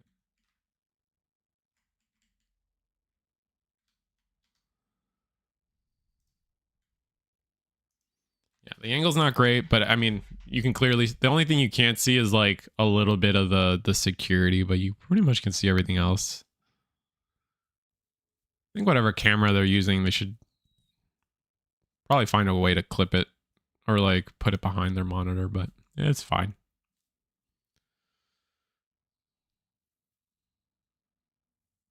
Probably could be a wire thing, like the wire for the webcam doesn't go far. But anyway, we've got more TB versus we don't know yet.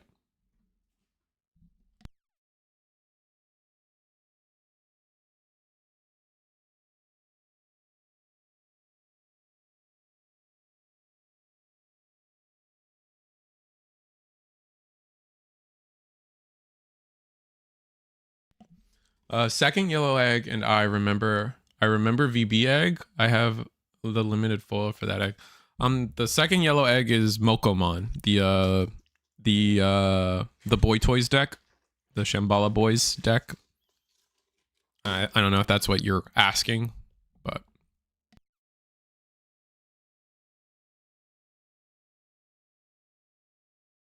oh snap, Jupitermon. Interesting. We'll see how this goes.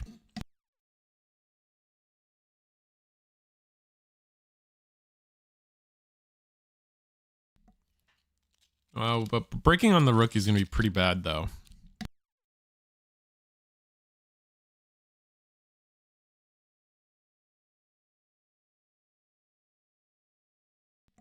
Damn.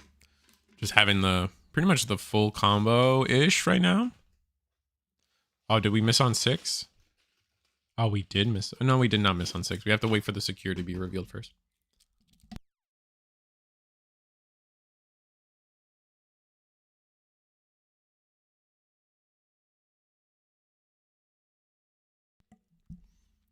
Okay, gonna go look at the trash, put 2 AGOs down.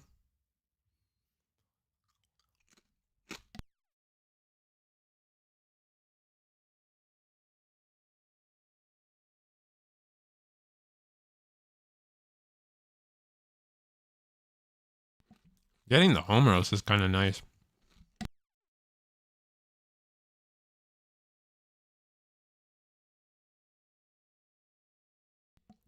Getting the home roast is really nice, honestly.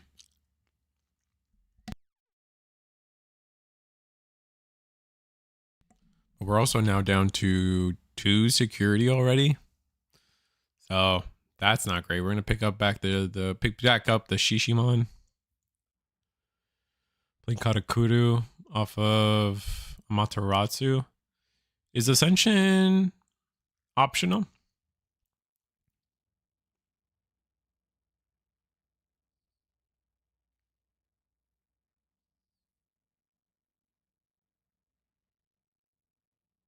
I actually don't know if Ascension is optional.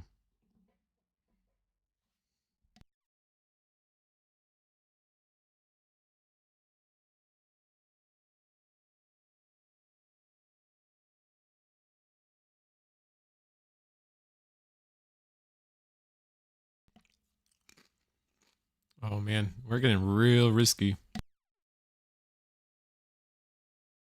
I'm going down to 1 security.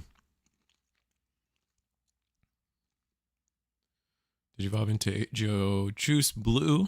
Did you evolve the Katakuru? Nice. And then you can digivolve into Jupiter for 1. Jupiter for 1's not bad here.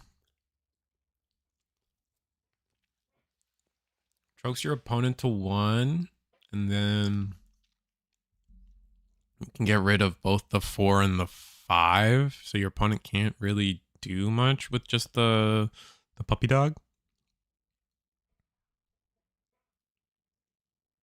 Yeah, 100%. This is definitely the play. You're gonna trash your last security, which is gonna let you trash your opponent's top security. You're minus 13 the Shishi. And then from here, you actually get to use Homeros, trash again, get rid of the shell, and then heal 2. So you go back up to 3, and then you just hope they don't have Jupiter, or not Jupiter, Susan active yet. No, you don't trash again. Yeah, you don't trash again. No, you just, yeah. We're good. Leave that there. Stop touching it. Stop it. What are you doing? Bad dog.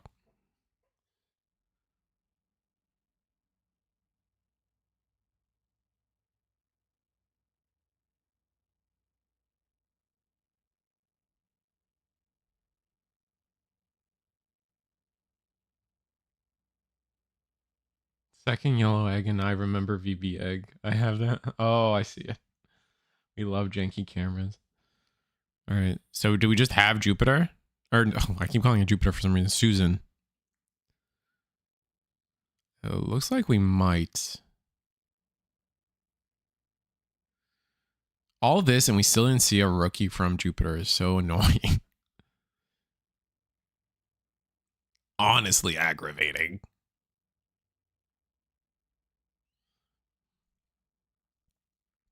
But Jupiter has game here. Pretty sure. Swing. Trash 1. Oh, I guess we don't have game, actually. We potentially have game.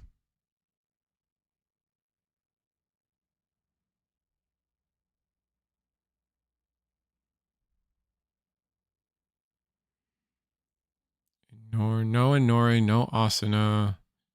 Amros, yeah. So that makes sense to me. Finally finds a rookie.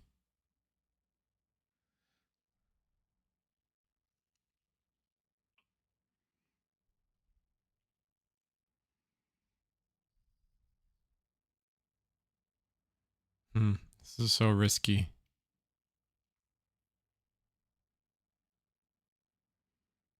7 memory is a lot, though. You could hard play Agio Oh, this is also pretty interesting. This is a way to do it. Okay. What are you going to play off of the Abyss Sanctuary? That has me curious. What is Agio to take your top security? Oh no, you don't have to. You already touched your okay. You didn't have to do that. Oh my day. Oh.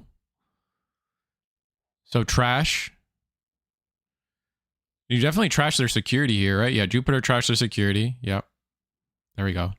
Bye-bye. In Nori to Digivolve into a 5. Okay. Yep. This all tracks. Yeah, minus whatever, who cares? I would have liked us to attack with Jupiter first though, because now we didn't get the oh, there's 3 security left, so we don't have game, unfortunately. I still think you want to swing with Jupiter. You definitely want to swing with Jupiter first here, please. Please? Okay, no, that's fine. That's fine. Trash, heal up to 2. Oh, getting rid of your Abyss. Ah, it feels bad.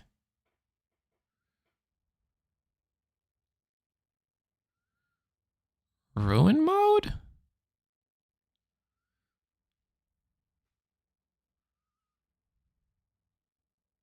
Eh. Eh.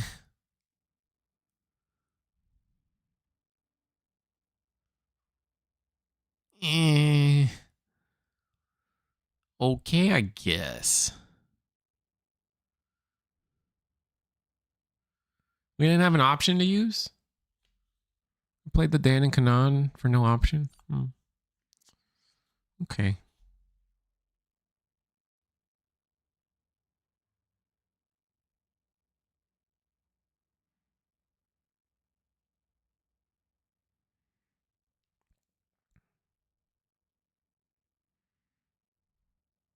I think we still needed to swing once.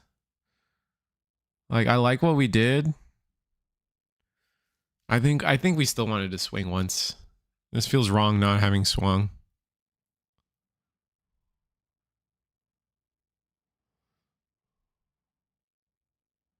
Oh, just can't find Susan. That's crazy. We haven't been able to find Susan. Or I guess at this point, Susan's kind of bad. And then we can't play anything off of the Kaguya because it just dies to ruin. Promote, Elec. How much memory? We're at 10 memory. Yeah, fair. Really gonna do the Elecmon here? I feel like we have other ways to trash security. Okay.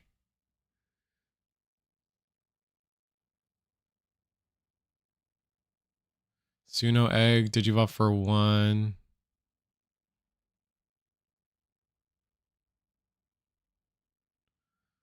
There was a better route here that gives us 10 memory here. Oh well, because if you do the Homeros now, there was a routing where you can actually do the Homeros now to plus you a memory that you lost.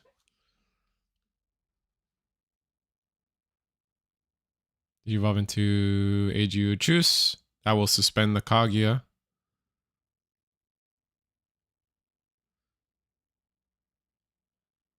Suspend the Tamer? But why?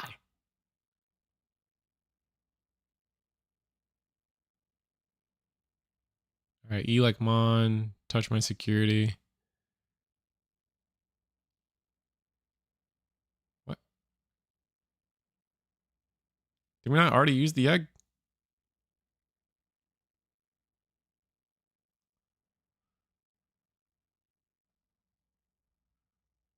I'm lost. I don't want to be lost. I feel so lost.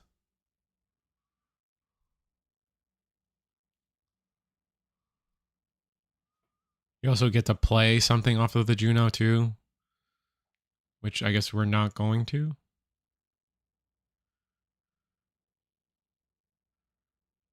Unsuspend the Juno, right? There we go.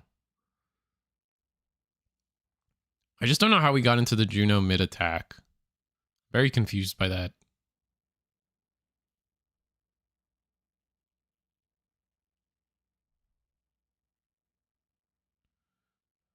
Heal 1.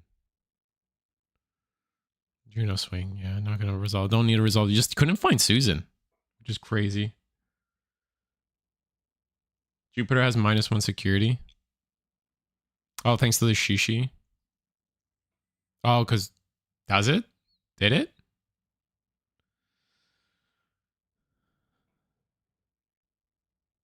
Hard play the Shishi. Oh, that's why we. Okay, never mind. I understand now. Why we didn't attack at all because of the Shishi permanent -3k and not permanent, but oh, I forgot about that.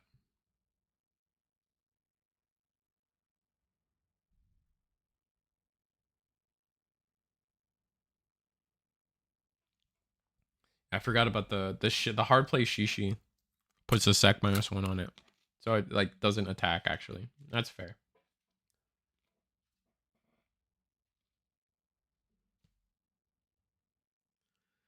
My mistake.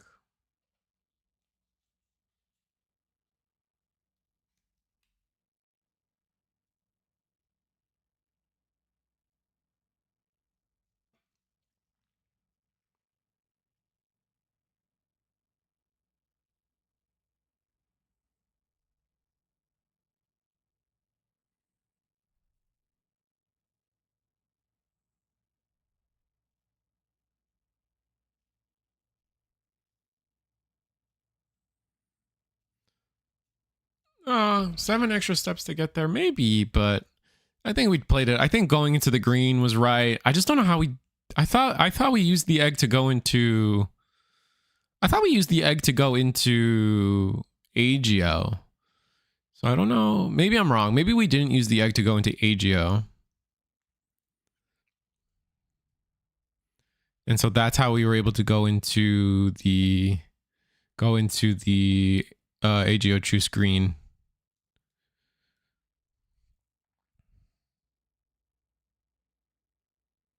Camera setups are giving you a headache. I'll flip the top one, sorry. That'll at least help you. My bad on that. I forgot to flip the top one.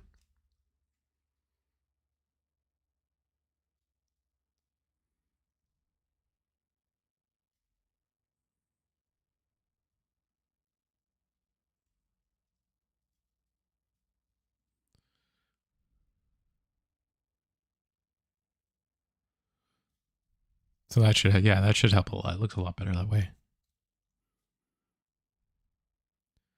All right, so in between theater, we get Agio Choose Blue. Play Inori. Yeah. Giving three's a lot, but setting up Inori is nice. Guarantees you memory. We're just gonna go through. We're gonna dog walk a little bit. I imagine we're picking up Karakuru and the Arrival.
Anyway, sorry.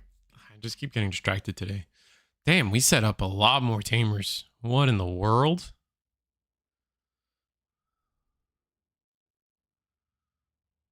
And we'll be at 6 security now, so we're looking pretty safe.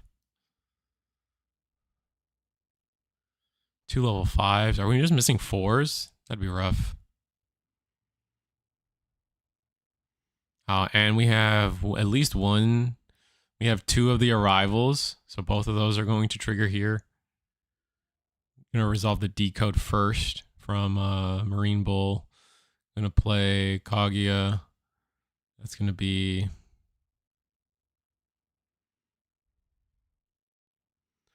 so resolve on deletions. Gonna resolve Katakuru first. Play dog.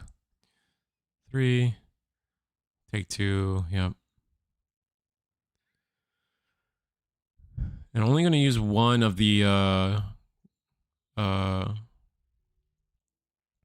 Gal Pals delay options. So we're gonna pick up a card thanks to Mataratsu, which will then play Katakuru. Katakuru will assemble a Katakuru underneath.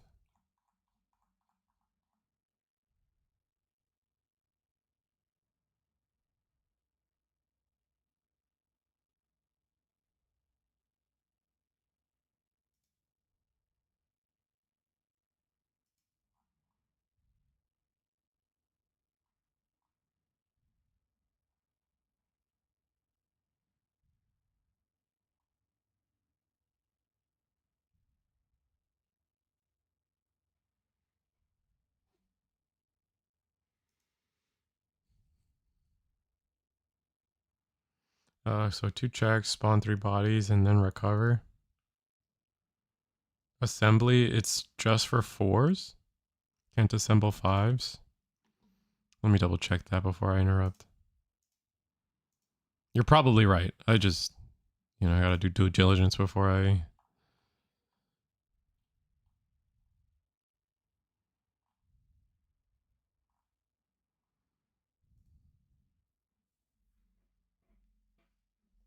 Level 4 lower puppet. Hey, real quick, why is the Katakuru under Katakuru? Is that because of assembly? A level 4 or lower for Katakuru. No big deal.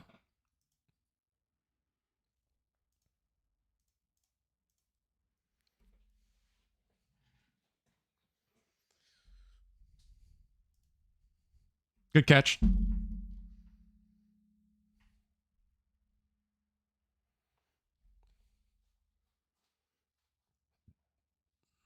All right, we're just trashing our security, man. Minus 6k something, or 5k something.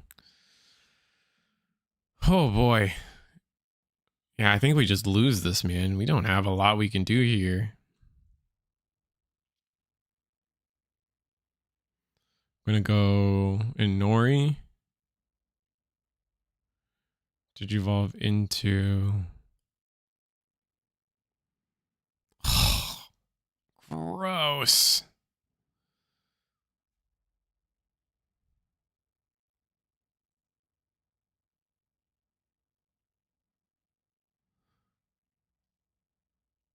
I think they were struggling for targets.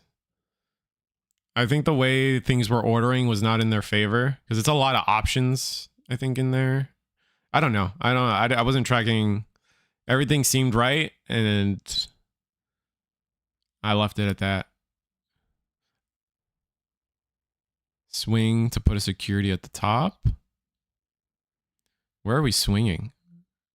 We can't raid. I guess we're just swinging at security. So we're going to block.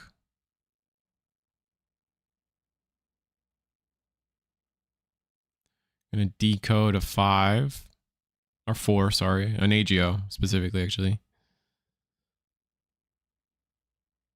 Are you going to pass on the on-play of AGO?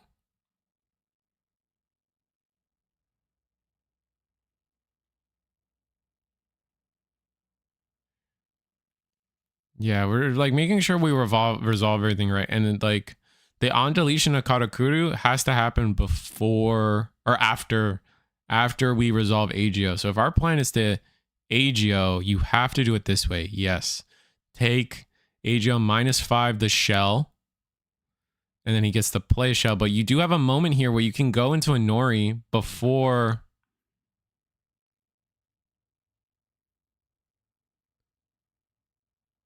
And then the shell comes down.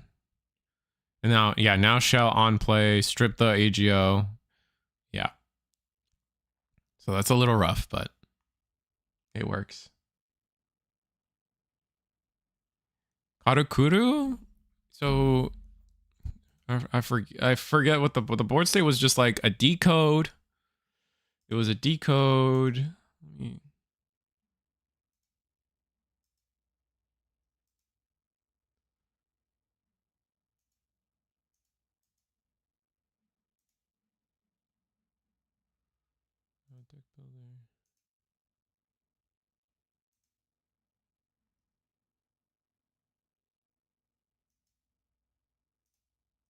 It was a decode. Let me see.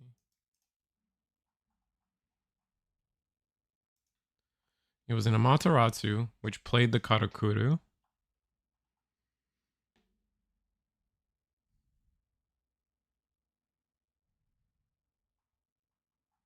Karakuru is just on play stun a guy. You don't play anything off of Karakuru.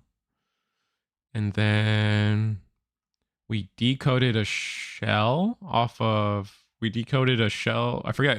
I think we decoded. No, we did not decode a shell. We decoded the Wonko off of shell, off of the Marine Bull inheritable.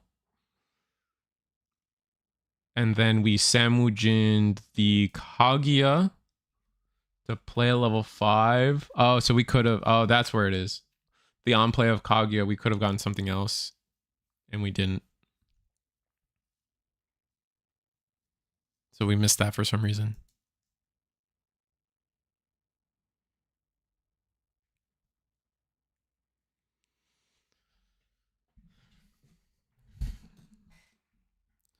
So we went into Jupiter.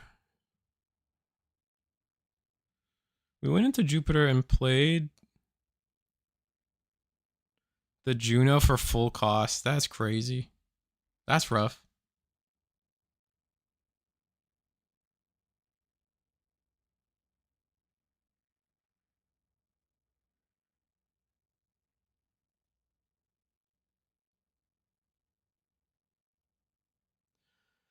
Well, the option had like the order is wrong, but I think you're right. I think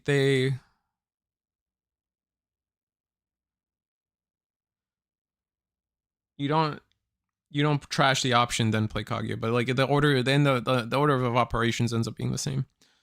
Yeah, I think they just missed the spawn off of Kaguya because they got. I mean, no, the Kaguya played the shell. It was Amaterasu play Karakuru.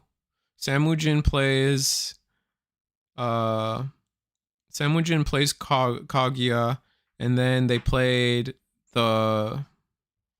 Am I muted? They played the dog, and then they played Shell. So they got all their plays. Yeah, they got the Susan this time. It's GG. They have all the colors.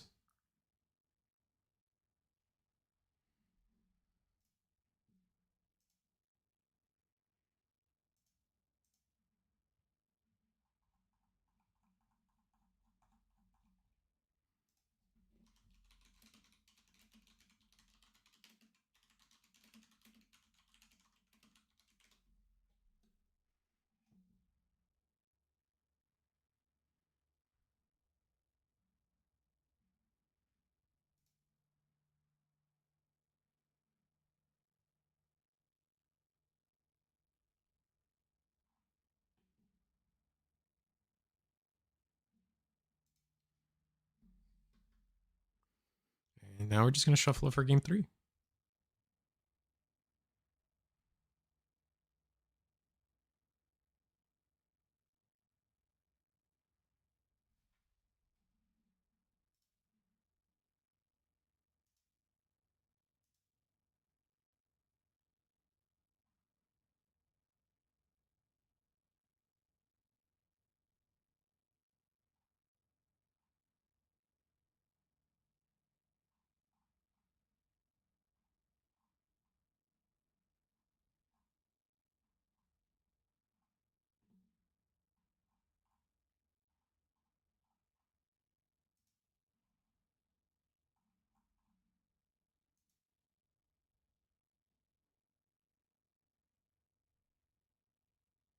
He missed the extra body because he did it with the Katakura assemble with another Katakura. Hmm.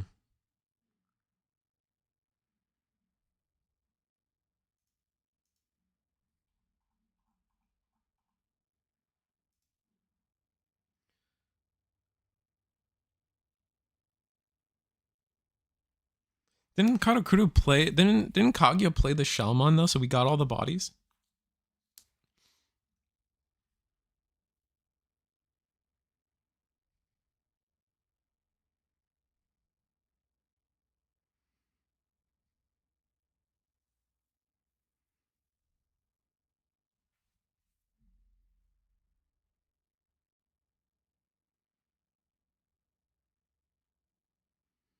Play Gasamon. Play the Mem Boost. 3. Ooh, that's a weird search. I think you got to take Shell here. Unless you're desperate for 5.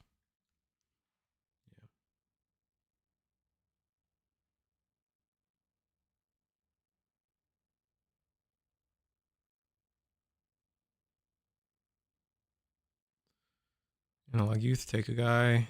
Trash 2. All right, that's 2 names.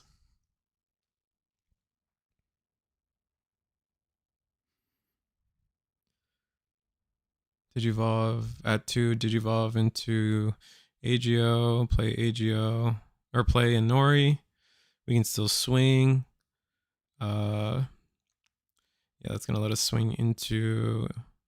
grab a card. And then Inori triggers. Go into level 5 for free. Going to go into Agio Choose Blue. Unsuspend. Analog Youth. Grab probably... What are we grabbing, you think? I imagine we're going to grab Shishi, but looks like we're going for Amaterasu. No, going for the Kokeshi. Okay. Interesting. Gonna swing Lunamon one more check. Oof, gives them the Shamujin.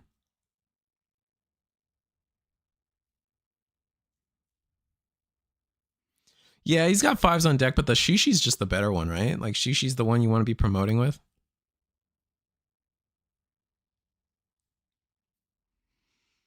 Swing again. Hopefully we die. I think we're trying to bait death here. Nope.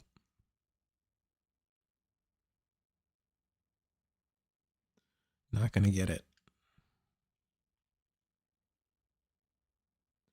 Play Dan and Kanan. Okay. Oh, this is cute. We are able to touch security there. 2, 3. Don't know what the proxy is, but it doesn't matter. We're gonna grab Agio and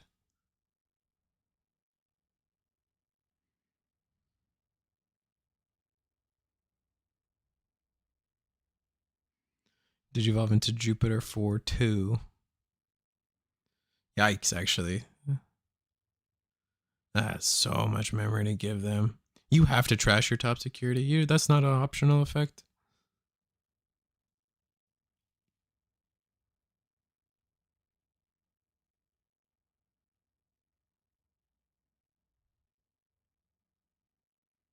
Is it?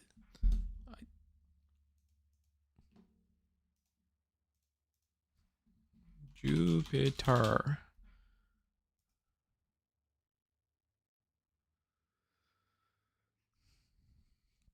Yeah, the trash isn't optional.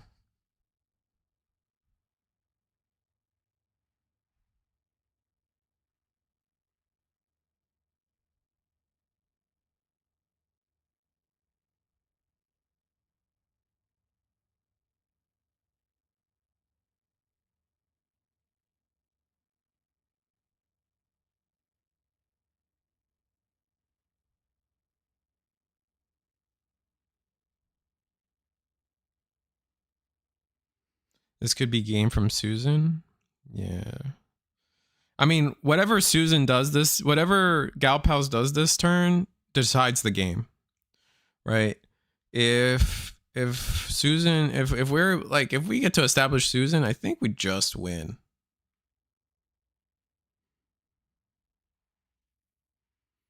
But I don't know if we can establish Susan. So we might go for board state. There's the Shishi. So we had the Shishi anyway. Makes sense.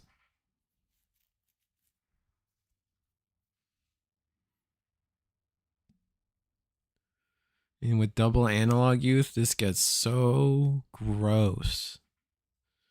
Play something for 3. Oh no, I'm just gonna go Amaterasu.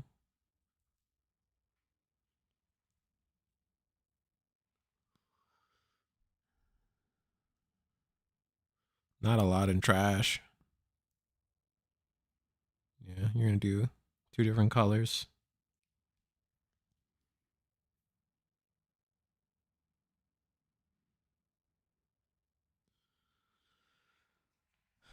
Swing Amaterasu.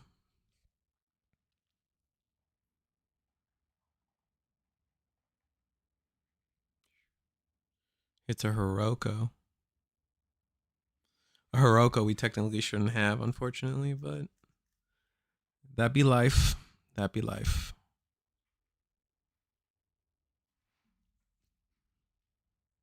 Two checks at security. And then if we just yeah, we get the unsuspend there.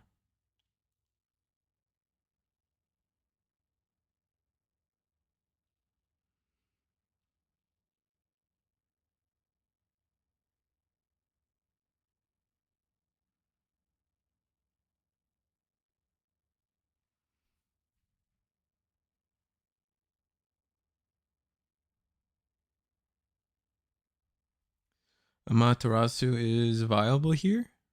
What do you mean viable?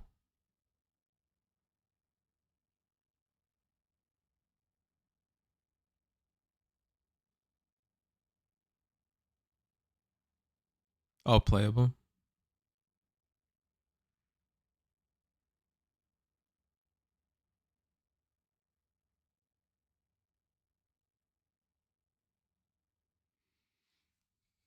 Looks like we went for Kaguya instead.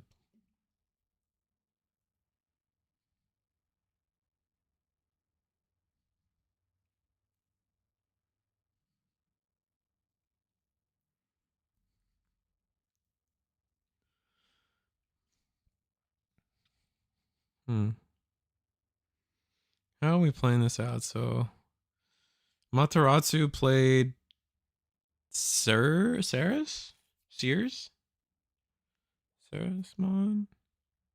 And then no. There we go. Okay, so the Shishi was the Saris. Samujin is the Kaguya. Kaguya now plays the Gasa, and we just got game. Yeah, Susan is. Oh, do we not have it? There we go. Pop boost, and now we have it.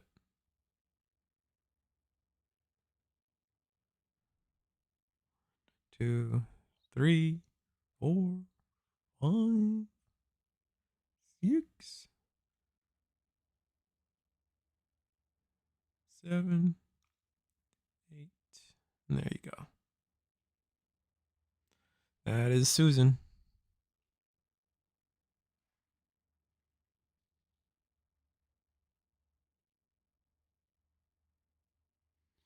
And that's just game.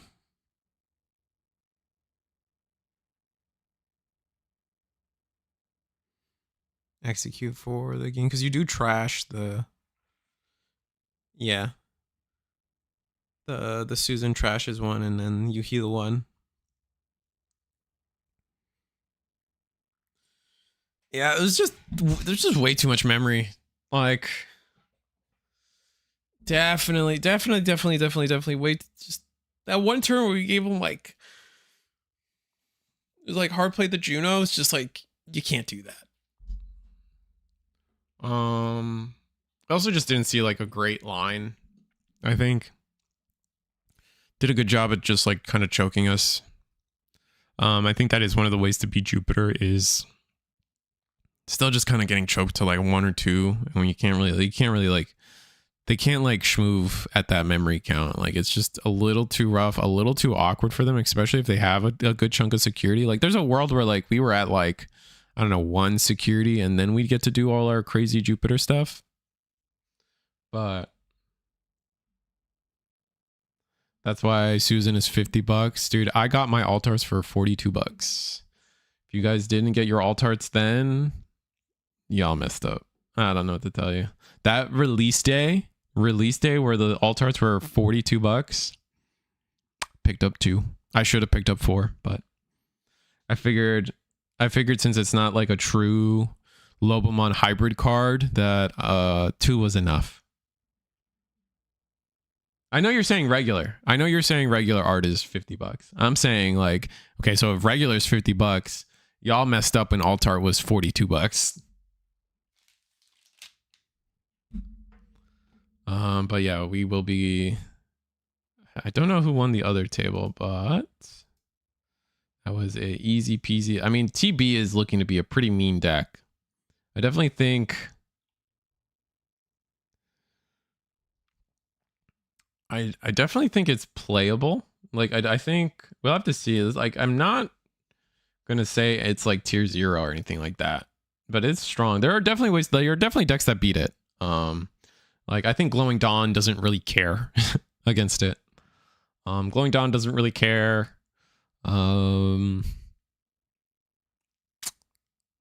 can't think of a. I think like honestly, funny enough, I think something like Vortex wouldn't care. SW has an okay matchup against it as well. It's interesting. It's an interesting matchup for them.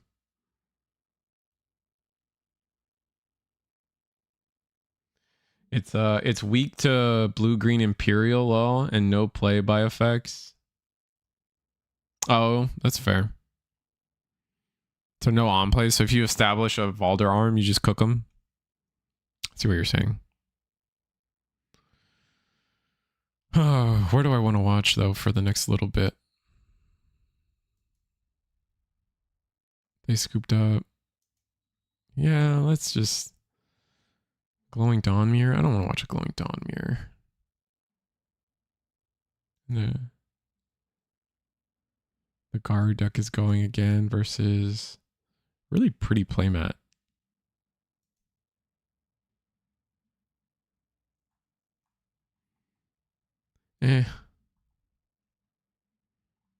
Let's just you, me, relax for a little bit. I still don't know why I'm wearing these stupid headphones. It's like so like habitual to wear them, man.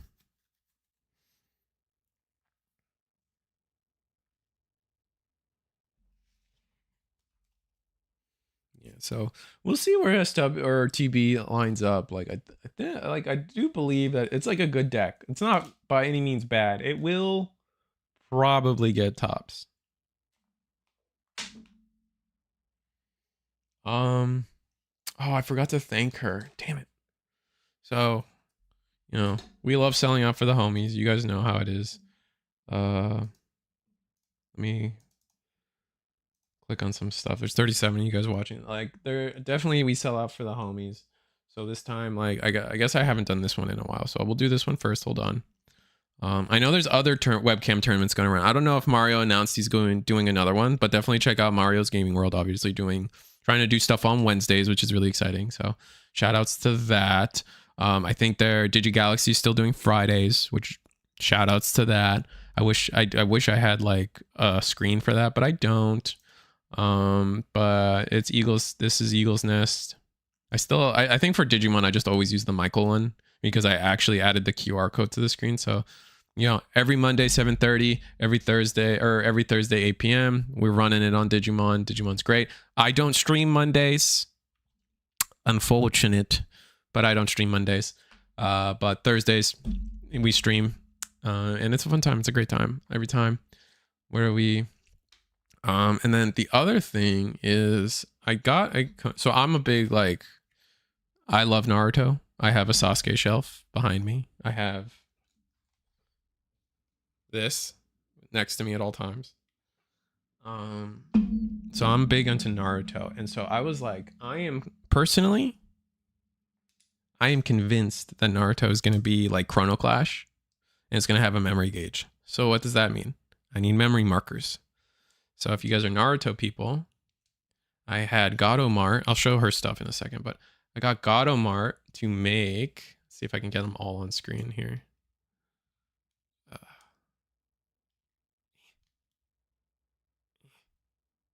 Is there a way to do this like in a cool way? No, we're not that cool, chat. We're not that cool.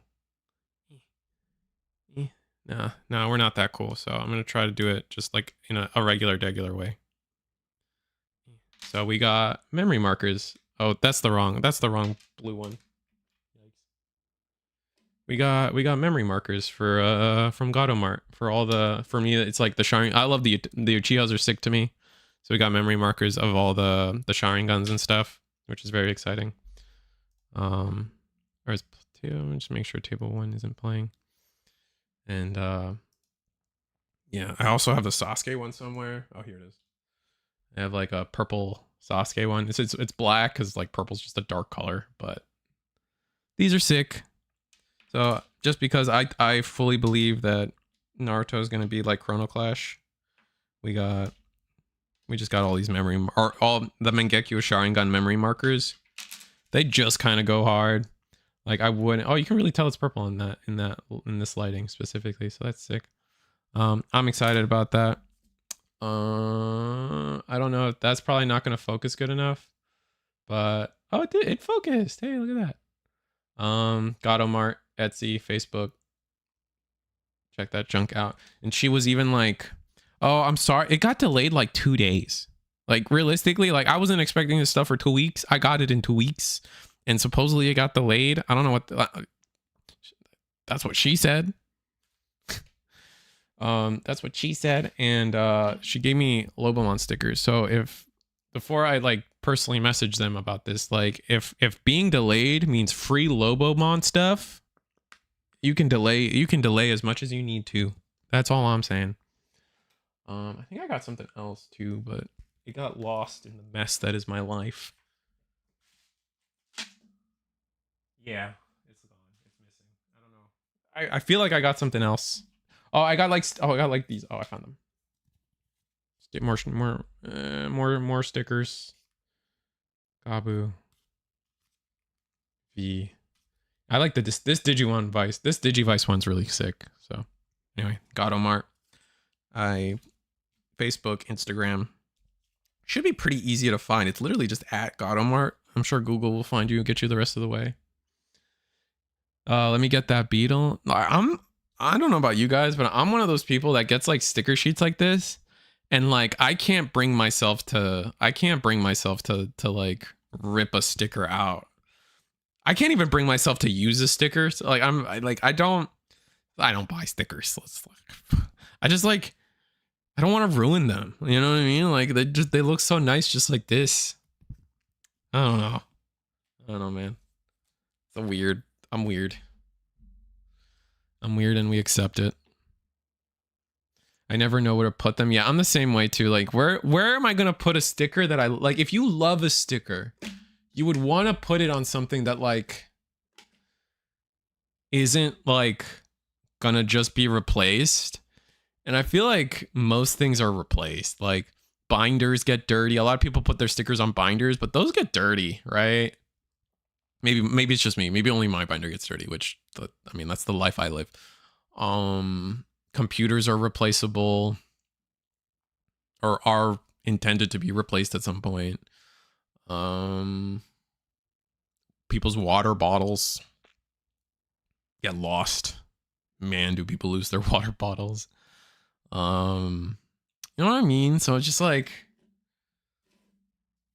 there's almost like it's almost like a thing where like maybe like I want to have like a binder and just put like stickers in the like little sleeve, like instead of cards you put the stickers in and you just have like a sticker collection.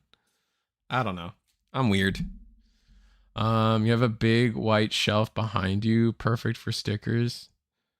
Yeah, but then like these shelves like aren't intended to like last, right? Like these are just IKEA shelves. You have to commit and fill it. Oh yeah, I guess I could like this wall right here, like obviously like this blank wall right here, I could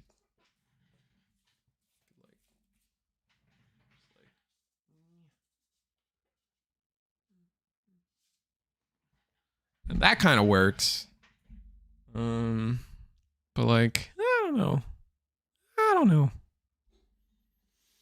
Anyway, how do you guys feel about the rest of for me, it's been clear that the two popular decks of EX12 are TB, right? It's definitely TB, and it's definitely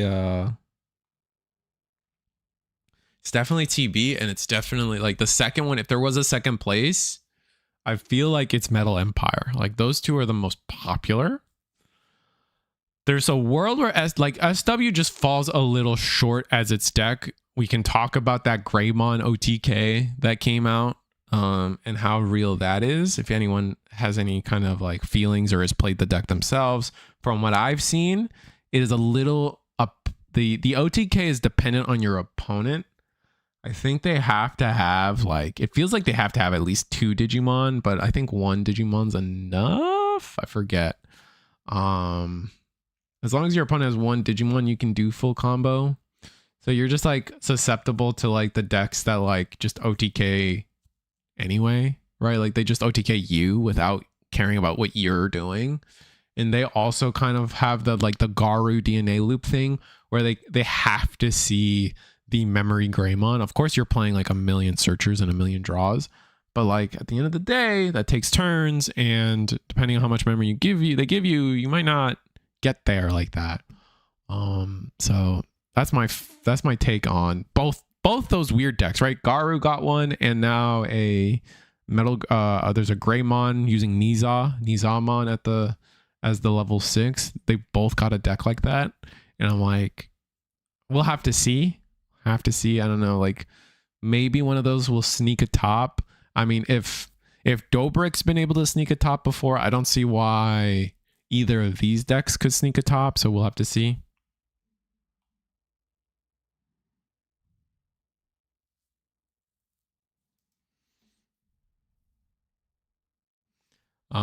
But you have to commit and fill it over. Yeah, give us a PO box, and I actually have a PO box.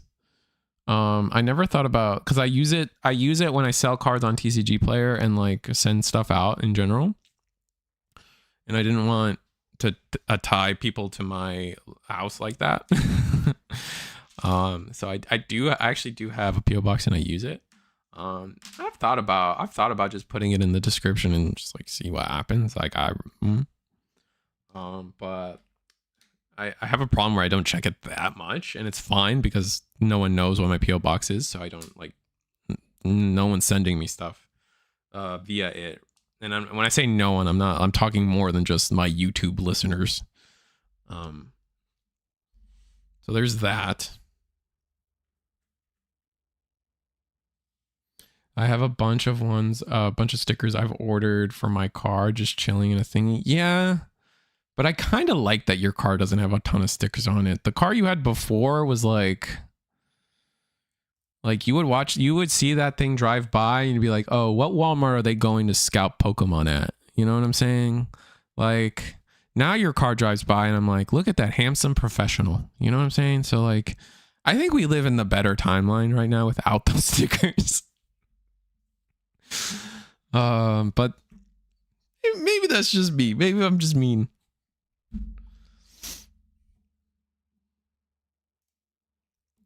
We're just waiting for the round to end so we can actually see finals, by the way. I got nothing else to say about it. But yeah, so Virus Busters still hasn't proven anything to me. Metal Empire, though, I'm a little surprised at how sticky their board can be in the right situations. Like they can get kind of gross kind of quickly, is what I would say. That deck's kind of mean.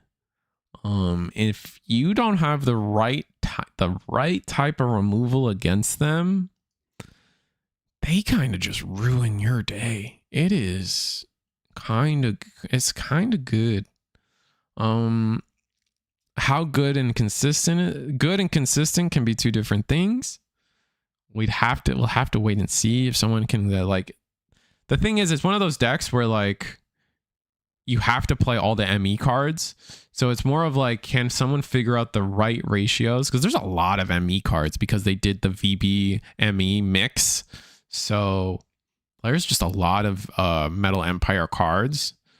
And so it's going to take someone to like really sit down and like figure out the exact right ratios for consistency. But after that, like I think it plays, I think of the two field decks, ME uses the Melga and the Wargrey infinitely better than Virus Busters. I think it's just I think it's just better. I think 100%, 1,000%. I think ME is the better use of both Melga and the Wargrey. And then it can kind of do the Susano thing, like what we're seeing from Gal Pals, where they just eventually, like, you're at a board state and you're just slamming sixes. Like F Digivolving, you're just slamming sixes.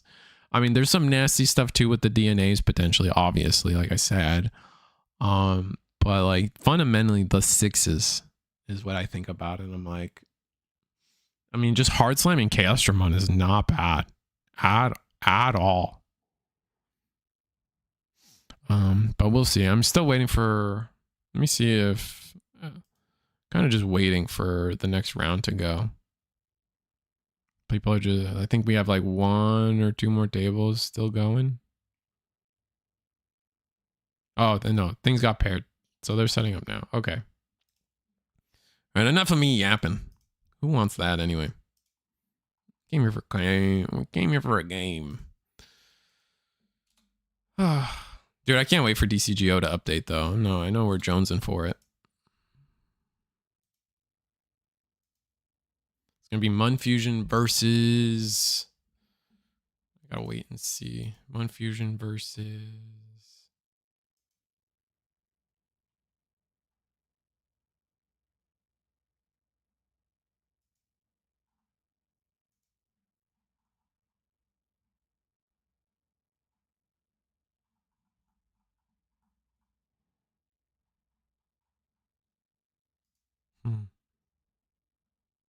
It's like they're having troubles with their camera. Maybe it's too many people here. That can't be it, right? Is it Ben? Did Ben win?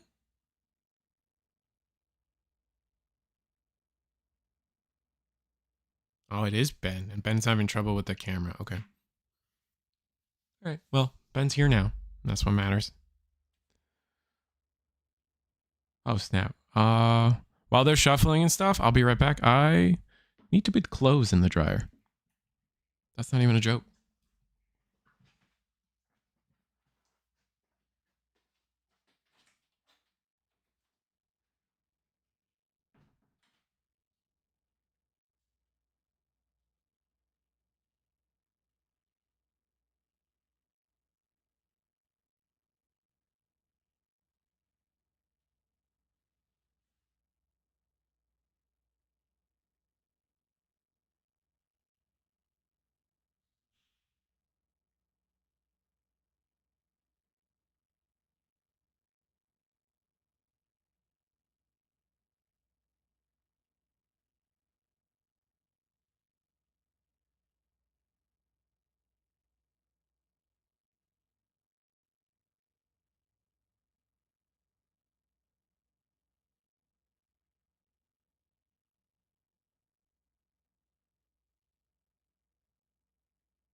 Oh, is Ben still having issues?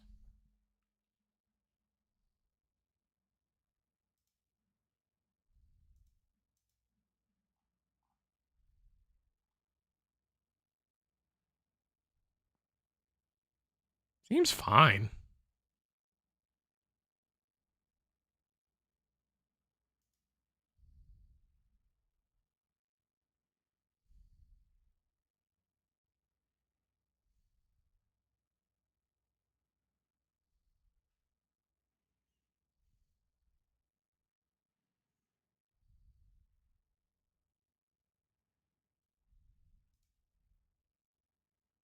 Anyway, we're back.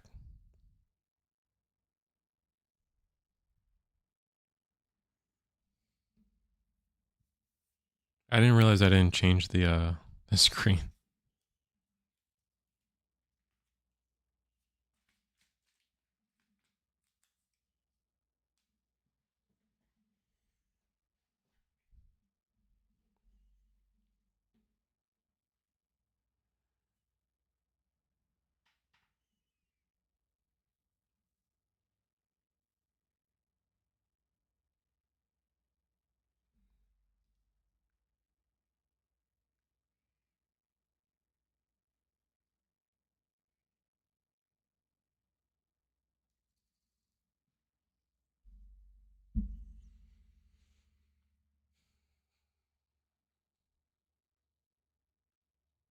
All right, I'm gonna go with using the field spell. So it's gonna be a TB mirror match here in our finals. So deck is good. Giving 3 is always scary in this format because now it's like, oh, they're gonna play boosts, they're gonna play trainings, and they're gonna play them in multiples in the same. And we're just kind of going tit for tat. That's kind of funny. And since we went first,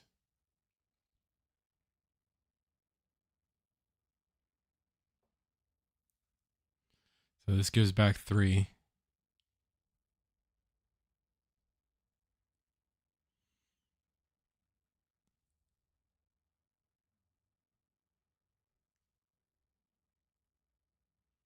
Did we just have to pass on Ben's side? So the way this ordering works.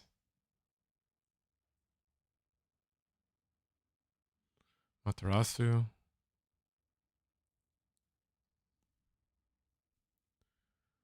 It's hit. So 12k to 3-2. We're gonna hard play the Karakuru. That's gonna stun the Wankomon. Is that his name? Wako. I don't know. Stupid cool squirrel dog thing.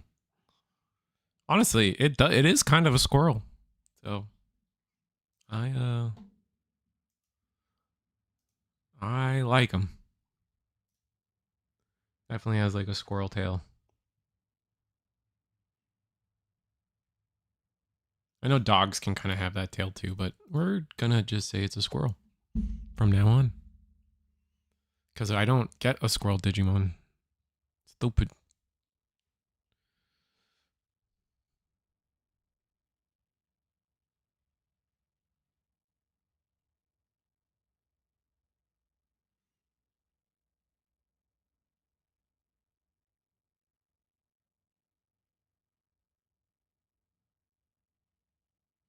We're gonna Digivolve. We're promoted. We went into Shell, strip the sources, and then Marine Bull to tuck a Kokeshi. And I don't think we executed. No, we're not executing. Interesting. Now, I think strictly not trying to give our opponent more stuff in trash.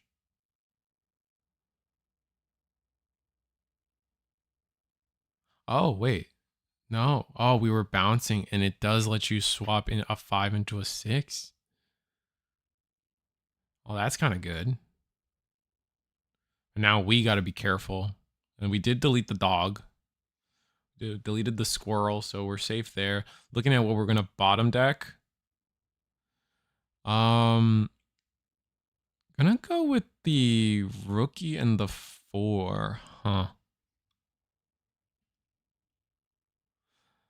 I kind of would have gone with the 4 and the 6 to prevent names. Right? You get rid of the maximum amount of names from their trash. But I also understand wanting to get rid of like 3 and 4. That way, specifically that way, you they don't have stuff to play from trash. But now we attacked, and because we attacked, we draw discard. So like that was kind of a flop anyway. Oh, but now we're gonna see our own. Oh wow, now we're gonna see our own Sandwichins go off, or our rivals go off here. And decode doesn't work on battle, so that doesn't matter. But we are gonna sandwich Wuju. We're gonna Wuju. Wuju shuffle into a Ryugu. Wow. That's a pretty card. The alt arts are cool. I have the Amaterasu. That's it. I haven't been able to collect the other ones. I haven't really tried to collect the other ones, but they are pretty.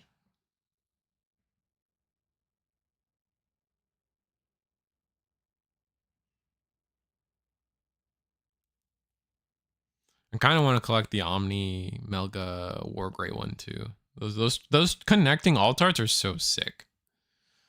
Sometimes I feel like the art they do a good job of like the art doesn't really suffer from it, from being like a full portrait.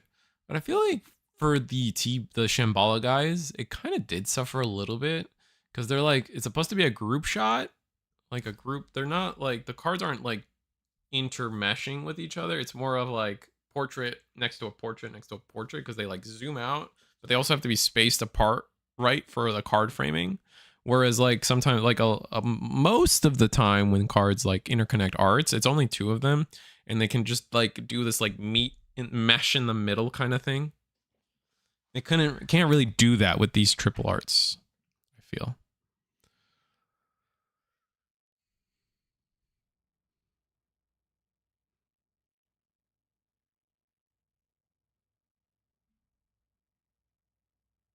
So it is our turn. We reestablish board. Man, the trash is just full now. That is nasty how full the trash got.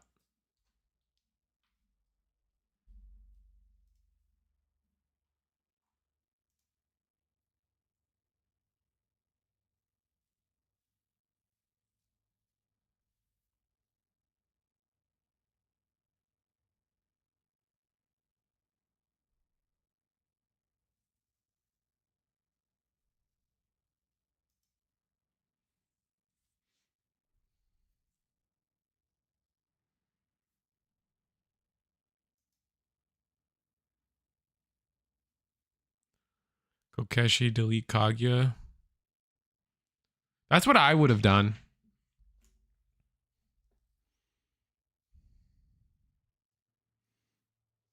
That's what I would have done.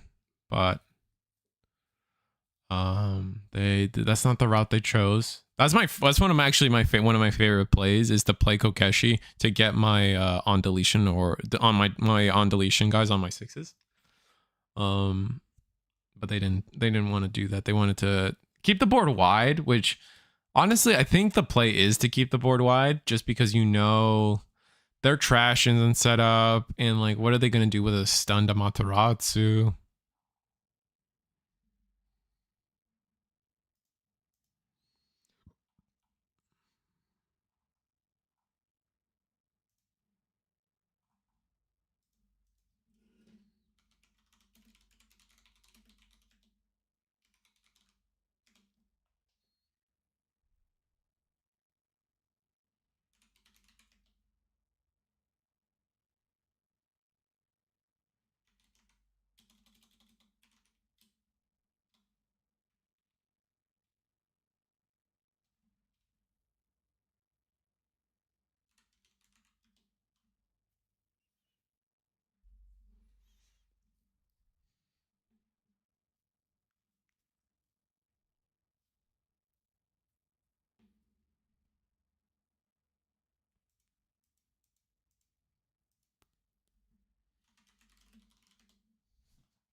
Oh, sorry. I was distracted again. But it looks like we got a Susan to like... Susan's just gonna win game. I'm sorry. Yeah, no, we were just able to... We were just able to get so far ahead of... Just like with the trash condition. We can sandwich... We can use the arrival here. Actually. Which... Do we have... If we have a Kaguya... Ooh, that's kind of good. Ooh, that's kind of good. We do at least have decode.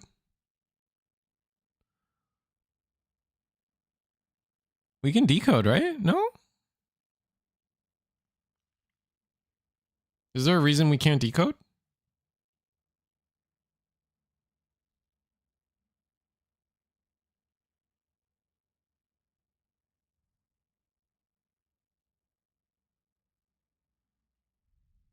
Why? Yeah, wide. Going wide doesn't matter when Susan can come down too. By the way, like I do agree with that. I think like the thing is, Monfusion here at the bottom was able to accelerate their trash faster than the other player, and that's gonna be a big part of if like this matchup, right? But that setting up that not that trap, but like the arrival so you can Kaguya the Susan is so nasty. Granted, they kind of played into it just because like not kind of played into it, but like not having a backup body to eat up the Kaguya, because I believe Kaguya just gets rid of the lowest, right? So it was just kind of like yikes. Whereas like, what does Amaterasu do? Amaterasu on deletion doesn't do anything good for us. And then I don't like the other one, the blue one doesn't do anything for us either, right? Ryugu? Yeah, Ryugu doesn't even have a done on deletion. It's just the decode.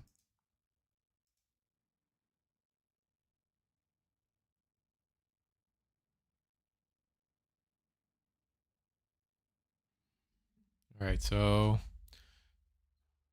we're at 4 memory. Play Puppy Dog, Kaguya. Kaguya plays Shell.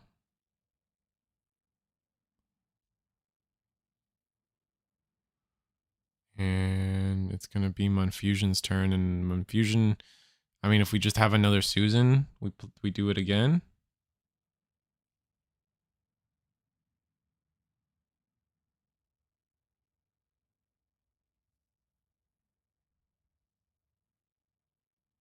Kaguya, when did you play a 5 cost? No, he did not miss the Kaguya. No. Didn't miss the Kaguya because you were still minus 18k the board. So you'd never get the on play. The specific part of Kaguya that mattered there was the on deletion.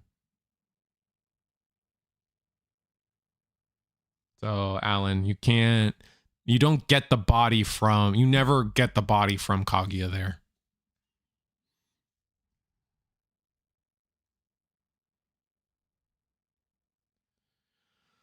But then we go to Shishi.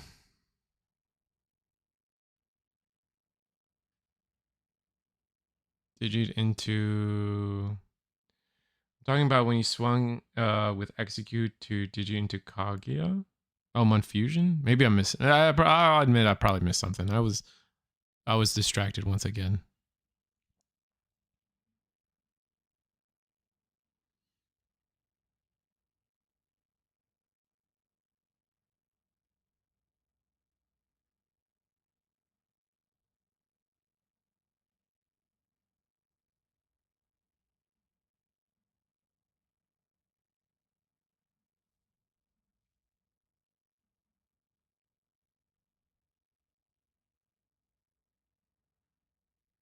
All right, so what happens now?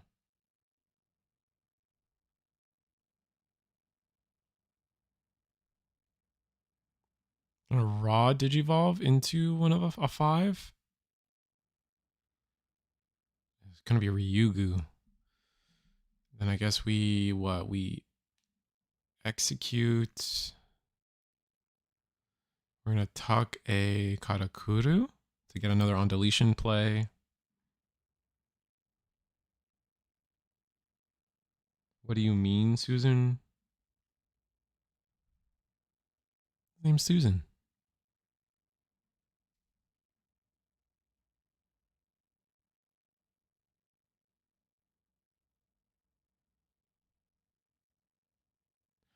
All right, so we swung. We do die. We have barrier. Are we going to barrier?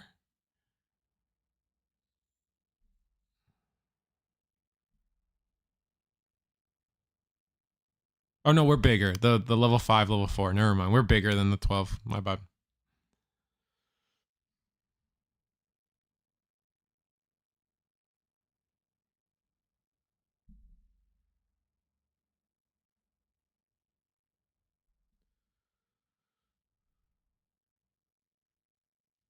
I know, it's just a funny nickname. No, 100%. I love it. I love it. It says a I love it as the nickname.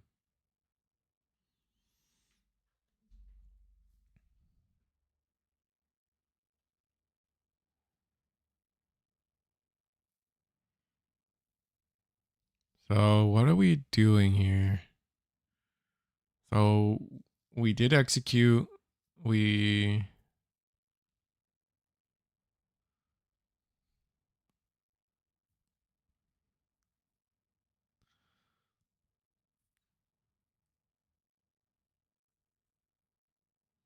and we decoded out. We decoded out a 5, decoded out a 4. What did we? Oh, we didn't have Marine Bull. So the Kokeshi is from the Shishi. Shishi is from the decode level 5. And then I think the Wonko is going to be from the Karakuru on deletion. Man, these are so hard to track when you're not listening to what they're doing.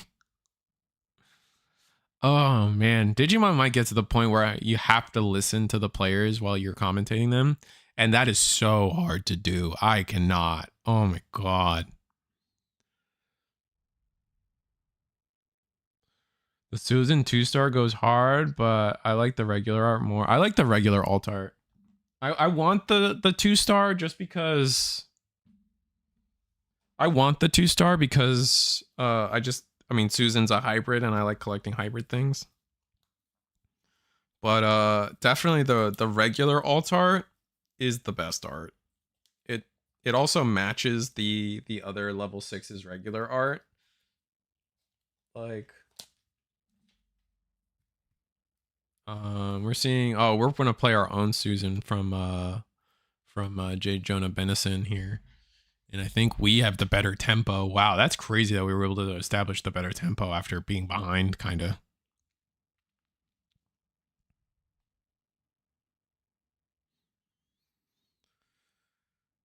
Yeah, decode from the level 6 from the Ryugu, yeah. Or how we got the Shishi.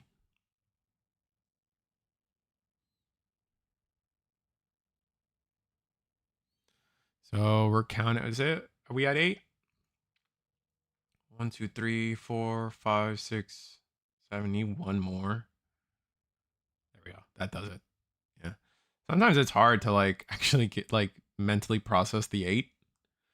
And it also somewhat matters too because like you're talking about decodes, like you're not only just trying to get 8 unique names, you're also trying to set up the correct pair of name, like correct combination of names that also lets you fully maximize things like decode or the shishi end of attack and things like that. Like it is so it's not brain dead, right? Like there is sequencing and ordering that really matter here.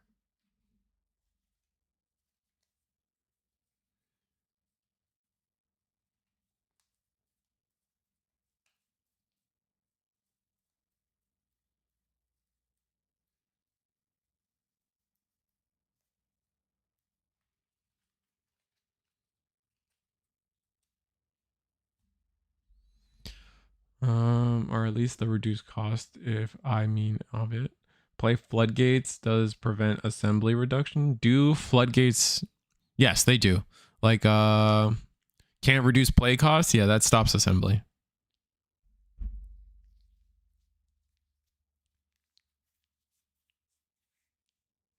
I mean, you could also just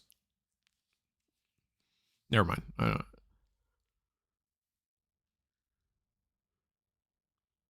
The floodgates definitely stop assembly. And then we've Susaned into a board. Now it's Monfusion's turn to Susan, but Monfusion has to play it out like, yep, play rookie.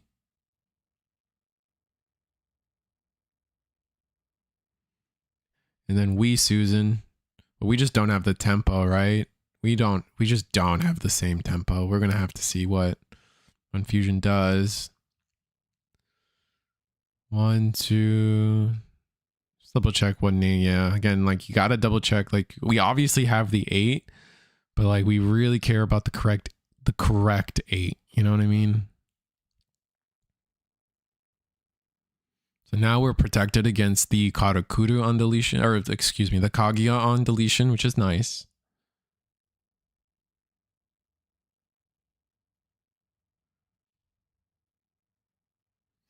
Yeah, but I like Monfusion. I mean, Monfusion went from almost game to danger zone because of a trap card.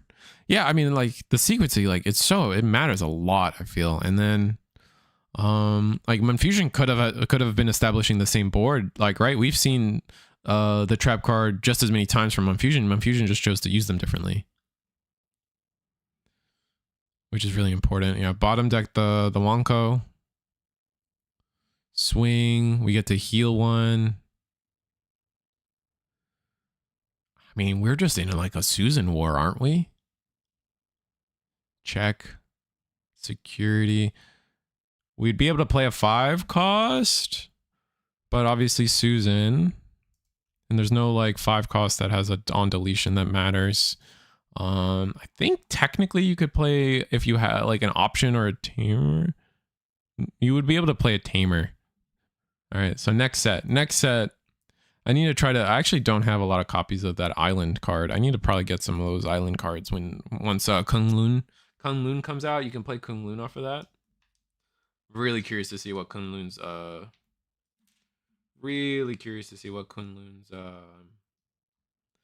effect is going to be. And now kind of like not the prettiest board from Unfusion after that. We didn't do the Shishi? Didn't we have all 3 level 5s underneath? So we could have decoded Shishi. Oh, maybe we didn't have anything good to play off of Shishi. Because the Shishi has to be from hand, so. Going to go to 1 security, which allows us to once again tempo in our favor. Hard play Hani. Not having a line to just Evo up is kind of bad.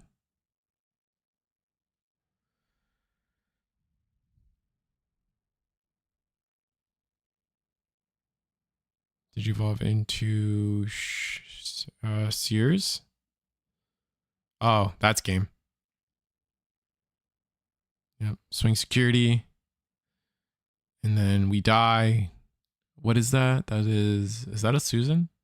No, that's like Amaterasu Altar. And then that's Susan. We're gonna, yeah, just put the 8. Doesn't matter which 8 anymore, and you win the game. We're gonna go to game 2. And while they do that, let's go back to the conversation about the Susan. So I definitely like the Susan alt art more than I like the regular art. Mostly because it matches the regular art of all the other Shambhala cards. Right? Like, because they're all done in the like the ink, like I call it the Street Fighter 4. Is it like, it's not cell shading, is it? But like, you know what I mean? Like all the borders of all the cards are kind of have like that ink blot style, and then the alt art for the Susan matches it. So I really do like that. I like it for that.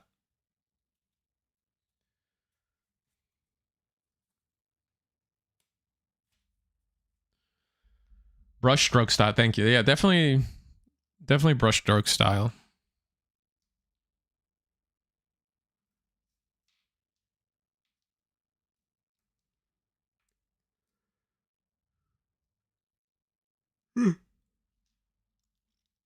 Anyway, one more time, one more sellout for Gato Mart or whatever. I love these.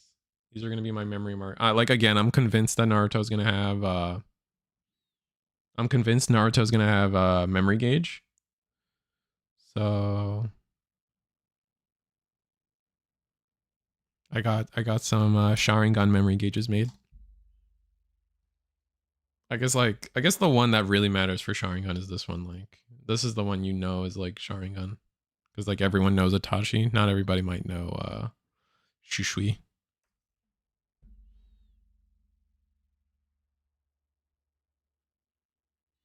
People need to show me some Metal Empire mirrors. Yeah, Metal Empire, I think is probably, for me, is probably going to be the underdog deck of the set in terms of like, it could do well. It could do really, it could, if people figure out the combos and the routing, it has the potential to be a good deck.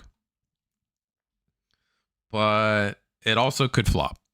So out of all the other ones, I think all the other ones are kind of a flop. TB, I think SW, the boy toys really need to, I think they need to, we need to see what Shaka does.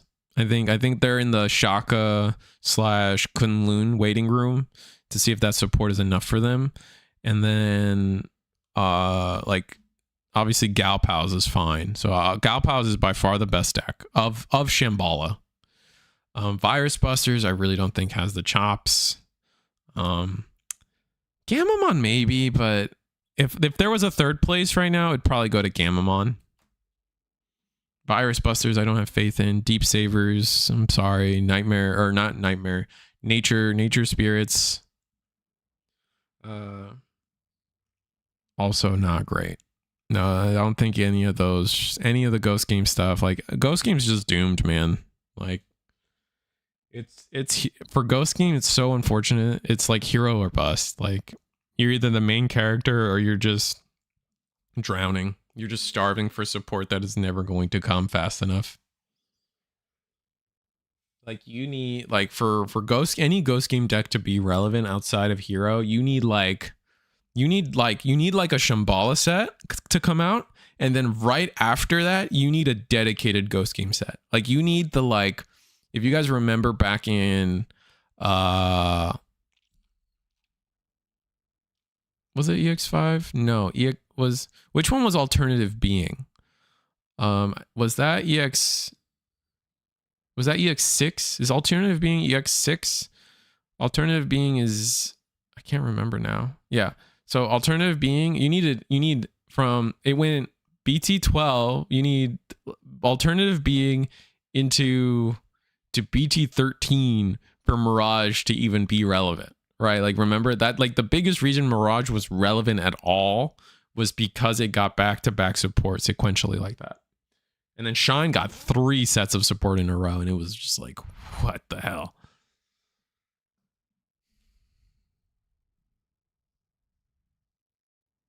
Even the Gamma stuff ain't that good. Cries and Diaboro support. I mean, Diaboro gets good support too. Like, Diaboro's problem is that it's never that it's not good or not like cohesive. It just like Diaboro support always just comes out at the wrong time. Like, when Diaboro like Diaboro comes out, and then it's like, that's when Ruin Mode's good, right? Like, Diaboro gets support, and that's when like everyone's running Floodgates on play Floodgates, right? Like, I mean, Diaboro is not, I would not compare Diaboro's situation to the same as Ghost Game, because Diaboro gets support and it's good stuff. Like, I'm never sitting there and I'm like, damn, the Diaboro support just isn't fast enough, isn't good enough. It just always operates in a way that just loses to the format. Maybe someone will disagree with that, but that's my take on like where Diaboro has been over the years. Mirage was kind of 3 as well. Oh, BT11. You're right. You're absolutely right about that. I forgot about BT11. You're right. So they technically got back to back. They just skipped 12. No, you're right. I felt like they got 3 sets and I couldn't remember which one, so I gave up. but you're right. It was 100%. They got the EX11 support that all got used. Obviously the 6 was the best one. The 5, no, was the 5 the best one? What was the one that got banned? Which 5? It was either the BT11 one or it was the EX5 one, right? Or 6. It was EX6 Mach Gao that got banned. Pretty sure it was that one. I know it's the one Win Digivolving, Bounce of 4, then Heritable, Unsuspended You. That was the one that got banned. I just can't remember what set that one was.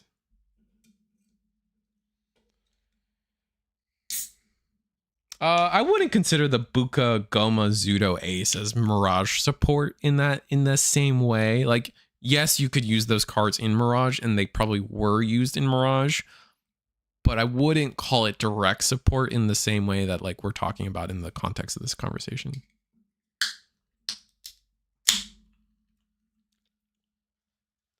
EX4. Oh, it was EX4? Is that right? Is alternative being EX4? Is someone correct me on that?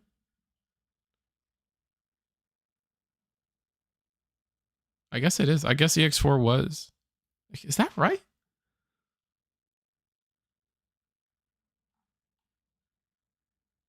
Maybe I'm just mixing stuff up. It's fine. It really doesn't matter. The EX sets confuse me in terms of like their ordering. I always mix up the middle ones.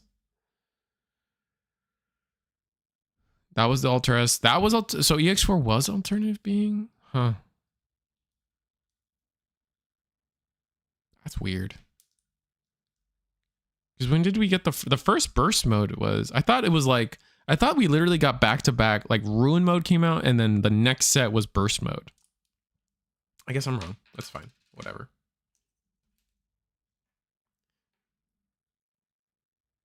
Well, oh, you know what? I'm starting to put, I always do this. I put it together in my head and I'm like, yeah, now I get it. Yeah. EX4 was alternative being, yeah. Because it was 6 was Infernal Ascension, because I remember being like, that's a shame that it's not EX7, because you have the 7 Demon Lords. For EX7 would have been cool, especially after BT13 for Royal Knights. And then EX7 was Liberator, so that's too far for what we're talking about. And then EX5 is obviously Animal Coliseum, because that's the set that every card is banned in. EX4 has to be alternative being, because EX3 was Draconic Roar. Yeah. And the EX2 was the Tamer set.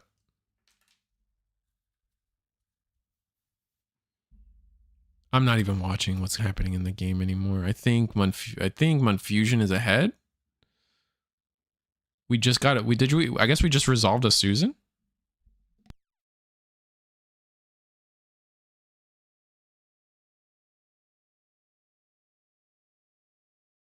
Double Kaguya is huge for the mirror, though. That is mean. We'll have to see where this goes. Was EX4? Man, my timeline is so tripped up. EX4 was right before BT13. You know what? Yeah, no, yeah. Because for some reason in my brain, no, yeah, yeah, I was right. I'm still right. My timeline's just off, I guess. Weird.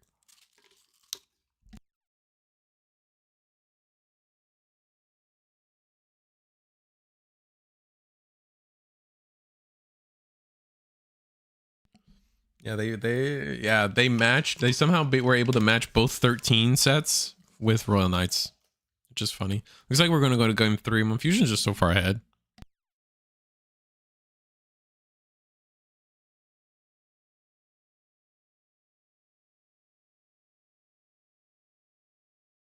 The biggest reason I remember that the Ruin mode burst mode fact was because I forget who did the video.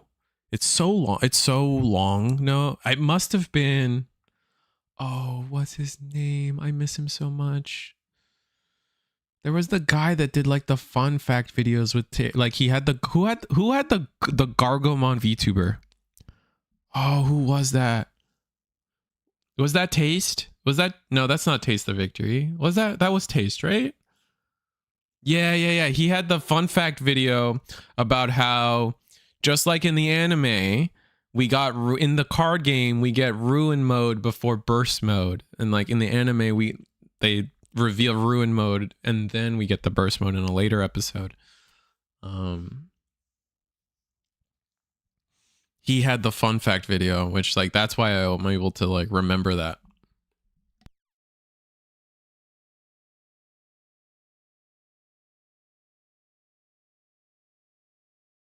I got to meet him once. I got to know. I am privileged to know what Taste of Victory looks like, and I wasn't expecting him to look like that.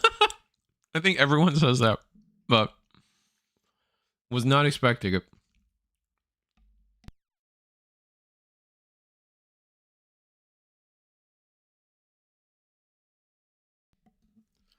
Anyway, where are we going from here?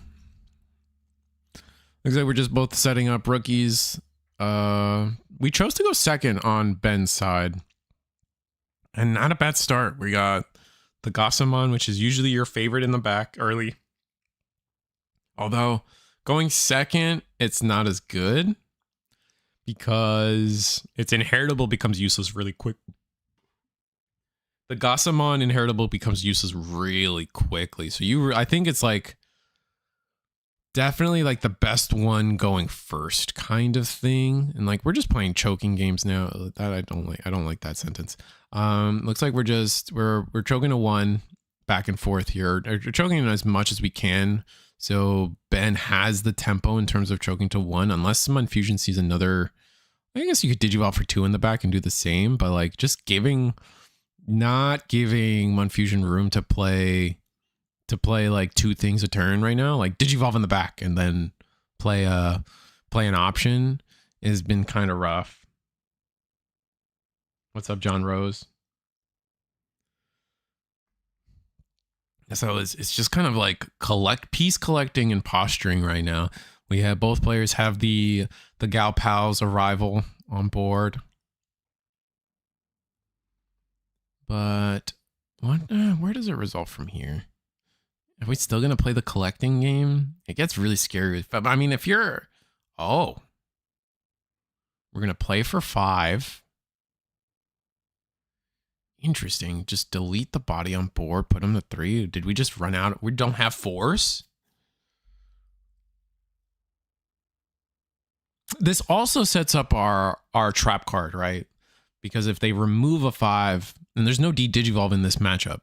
So Shishi's here to stay unless like we just don't touch it. Like we can't touch it, right? If we touch it, then Sunwoo-jin activates. I'm not even saying that right. I don't know what made me start calling it Sanwoo-jin. I want to call it it's Sanmyo-jin, not Yojin. I guess I'm close. I guess I was surprisingly close. Jesus. I don't know. Gal Pal's arrival. But we just respond with... Looks like we responded with... Was it the field spell into memory spell?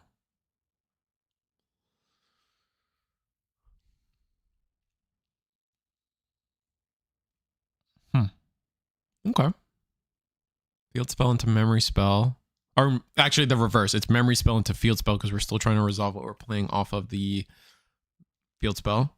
Which we're going to play the Karakuru, which puts J. Jonah Benison on the same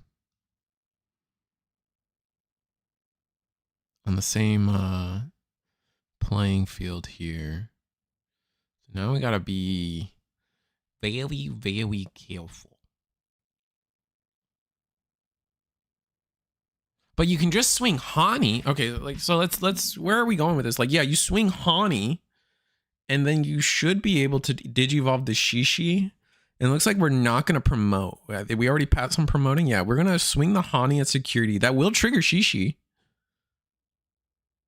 Oh, getting a free arrival. That's nice. That's so good for us, chat. That's a +1 to our hand. That's so good because the Sanwujin is not San Myo. I gotta pronounce the M. The arrival, the Galpow's arrival is, what's it called? The Galpow's arrival is hand neutral. It's not, you don't gain cards in your hand, right? But when it comes out of security, it's a +1, which is kind of good.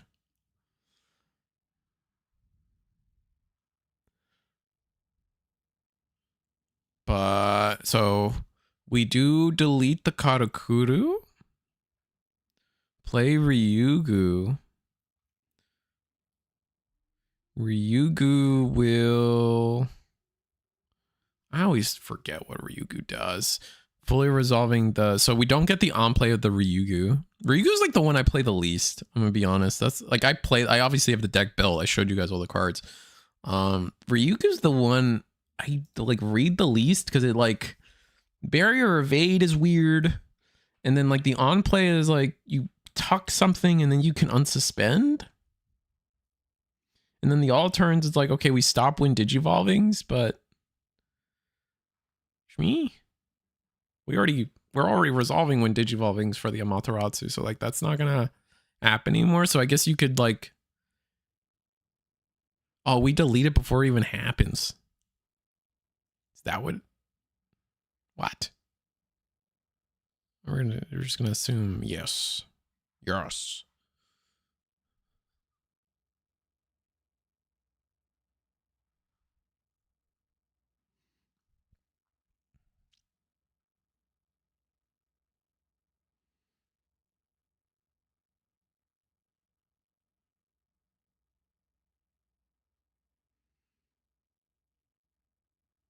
All right, so we're just sitting on an Amaterasu now. We've evened up security. We've used up one of our arrivals. So the thing we have over our opponent is now we like, if we're on fusion, we have the Mem boost. We have Mem boost and an analog youth, but I don't like, I like analog youth. Like it makes, like for me, I've realized this with ME as well, like Metal Empire as well, where analog youth sounds like a good card. And like, obviously like more so in TB, it's a better card in TB than it is in Metal Empire. In my opinion, 100% it's a better card, but it's like, I just feel like you're constantly kind of fighting with this idea that like with the analog youth, it just, these decks right now really care. What's the word?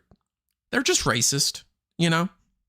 They really care about playing cards with their trait on it. And so then the analog youths just get really awkward really fast. And I don't know if it's worth a lot of the times. Like obviously TB has more plays than Metal Empire that like make analog better. Don't get me wrong. Like I fully understand. Like I'm not shocked, and I understand why analog youth is in TB and why people are running it. Like, don't run it in Metal Empire, in my opinion. I think that is completely wrong. But like it's kind of like, my point is the conversation piece of like both decks, you would feel like analog youth belongs. But the more I play it, the more I'm like, he doesn't belong. And maybe I'm crazy. Maybe I'm crazy. Maybe the upside, specifically in TB, maybe the upside is just that big an upside. And you know, say lovey. Oh, we're going so wide. We're going so wide, and we're not giving our opponent the chance to have enough cards for Susan. We definitely don't have an egg. And I don't know what the trash is like for Munfusion, but I imagine we're kind of far off, especially since we went into an Amaterasu. If anything, if I'm J. Jonah Benison, I probably would have found a way to go second Amaterasu to just keep taking names.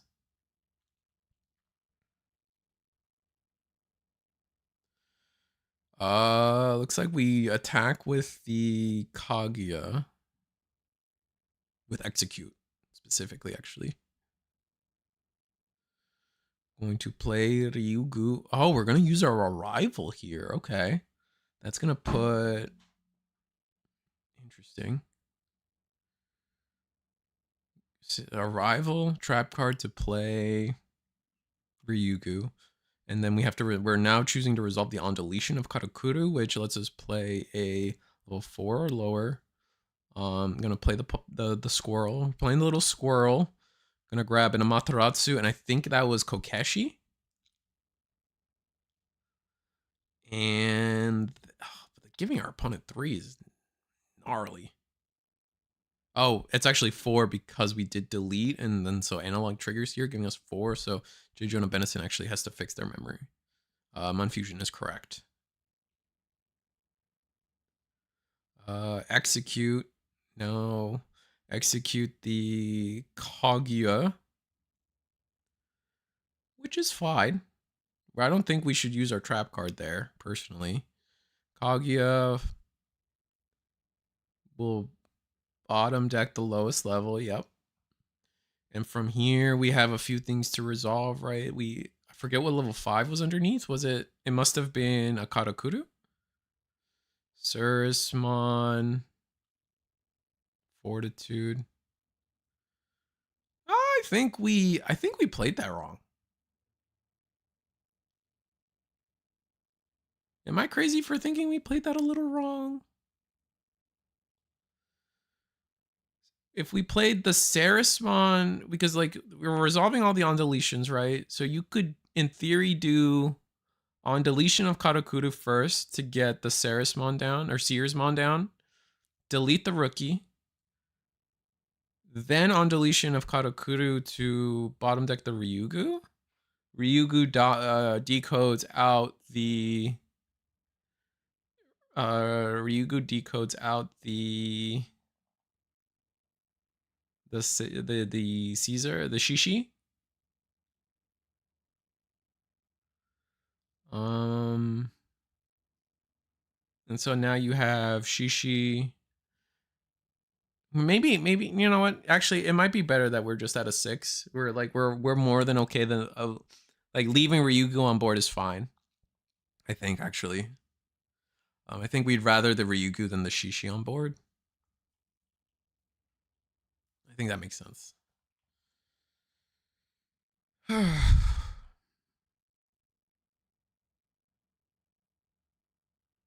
now we got a healthy amount of memory, man.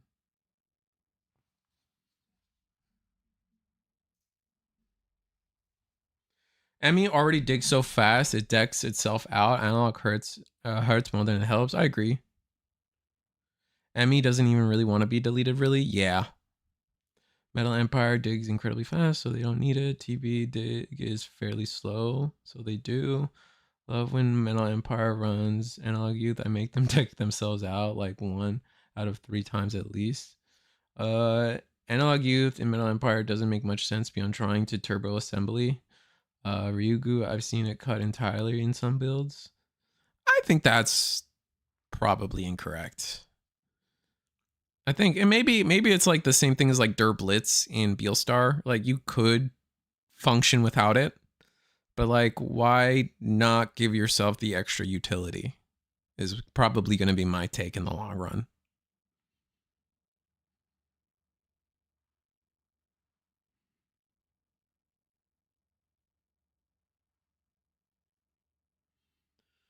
All right, so just doing some things, scribbling on our playmat. We're at 2 memory. Our boost takes us to 4. Remember, if any of these 5s get touched, we Galpal's arrival. We Galpal another one out.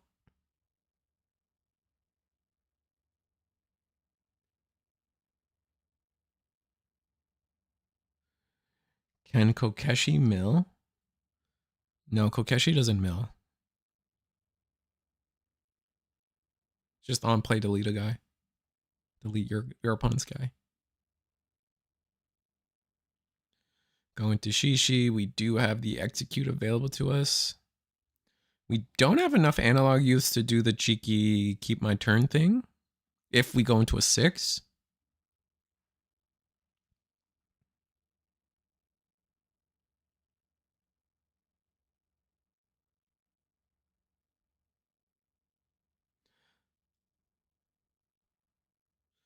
Oh, we go into Materatsu, so look at the trash. Anything with a duplicate doesn't matter.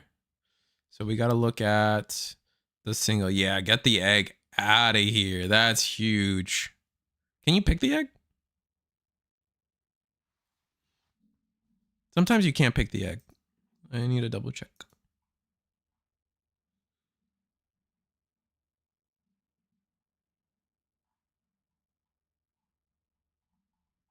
It always trips me up that Amaterasu is a yellow card.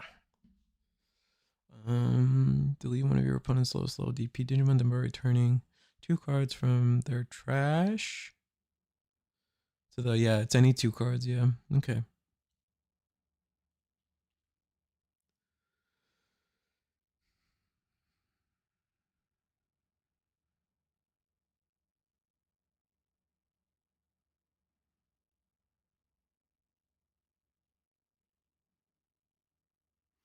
Dang, Amaterasu can go mean since it can return any 2 cards. So any of these triple color cards.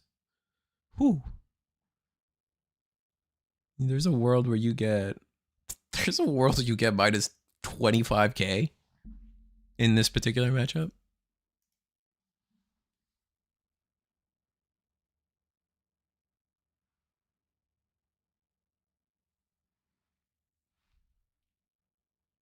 This is game 3. So whoever wins this one, it's over.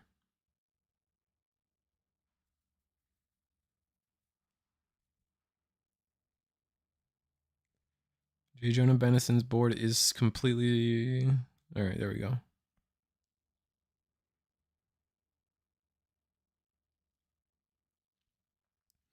Execute the Amaterasu. We can now... Who are we playing? Karakuru. Probably going to tap down the Amaterasu because you don't want to get the win attacking.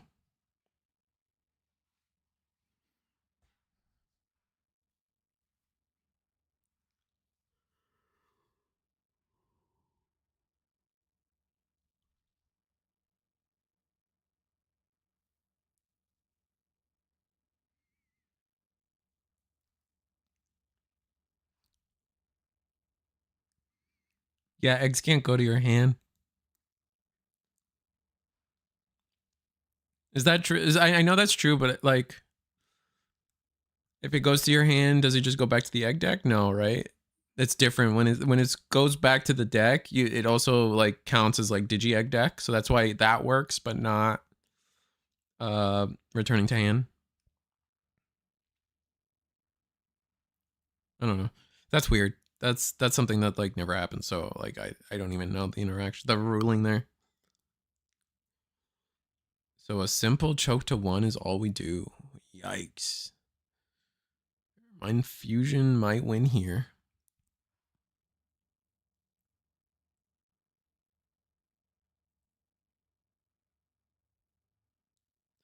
You attempt to add it to your hand, it goes to the egg deck. Okay.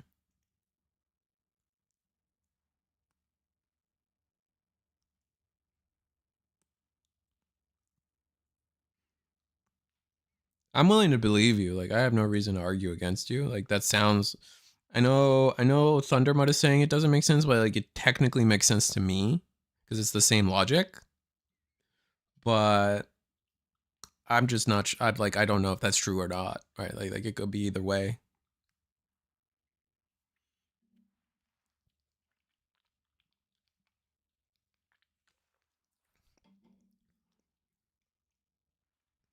When an egg is sent to a private zone, other than the egg deck, it is sent to the bottom of the egg deck instead. Unless it's sent to the top of your own deck, then it sends it to the top of the egg deck. For reasons beyond me. Interesting. All these sandwiching arrivals is so funny. This is so funny. We're so behind on security now on J. Jonah Bennison's side of things.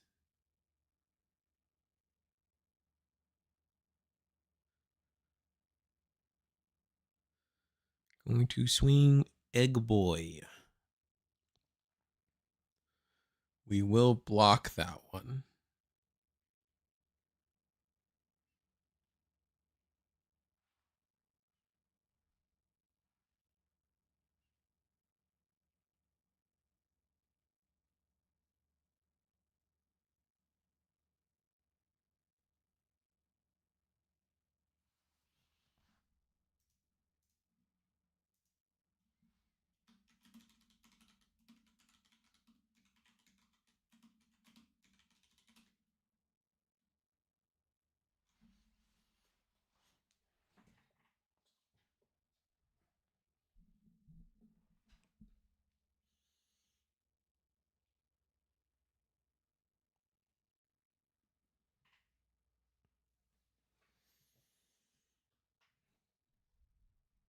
And then now, so we're ending the turn by making Susan. But a lot of stuff gets to happen here, so let's see how this goes. If we have a Kaguya in hand, this goes hard. That's what I'll say.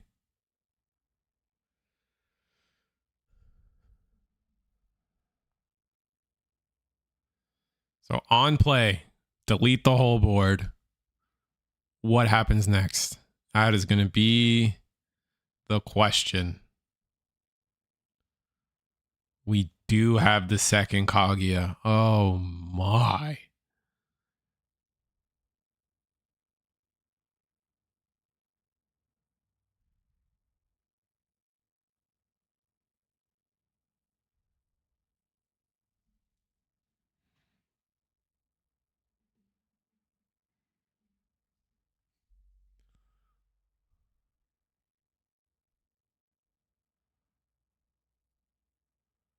Oh, wow. Wait, Amaterasu. Yeah, okay. Oh, did we bring itself to hand? Why not heal? Did we not? We brought the Amaterasu back to our hand. Okay. Why not heal though? I feel like healing was the play. Fair enough. We didn't heal, right? I was like half distracted. Sorry about that again. But it was just resolving the way I knew it was going to resolve. I'm surprised Munfusion didn't put like a decode Marine Bull underneath to try to like get an extra body on board. We're gonna go Shishi attack security. We're just setting up.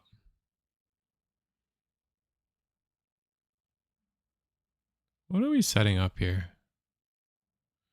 Reveal. It's a 6K, so it doesn't matter what happens.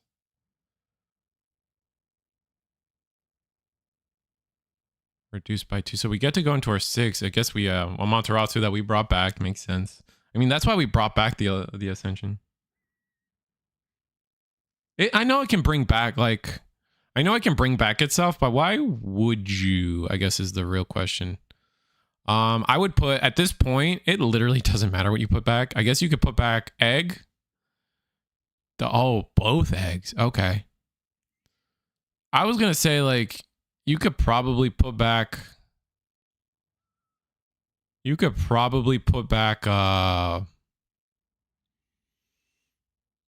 was gonna say you could probably put back what's it called? Susan, and it kind of gets the same job done almost, but both eggs is a good tool. Not gonna hate on the 2 eggs, you know what I'm saying? Oh, are we gonna play Kokeshi off of the Shishi? Are we looking to delete our own Amaterasu? Wow. That's sick. Using one of our trap cards, kind of sus, but we're gonna make a board. All right, so what do we bring back with Amaterasu? Yeah, no eggs means no end of turn attack. 100%. It makes sense. It is the better one to put back. So Amaterasu, I don't know what we brought back, but I guess we decided to play Wanko.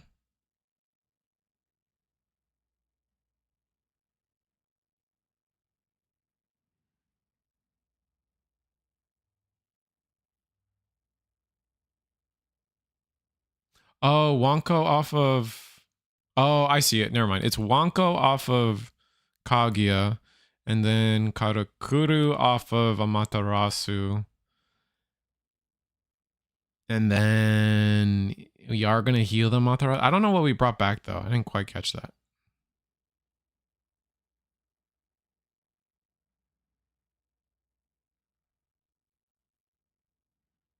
And it's still our turn, man. Yikes. Okay, and then Digivolve Shell. Okay. Not a lot your opponent can do with 2 memory here. They could play Susan and not attack, which would clear your board, and then they just lose the Susan. They can't play a Digimon for cheap. Oh, the one analog you this done thanks to Karakuru.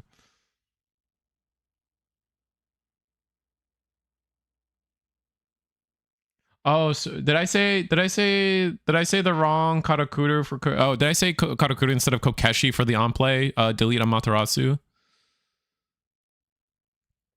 Mabi.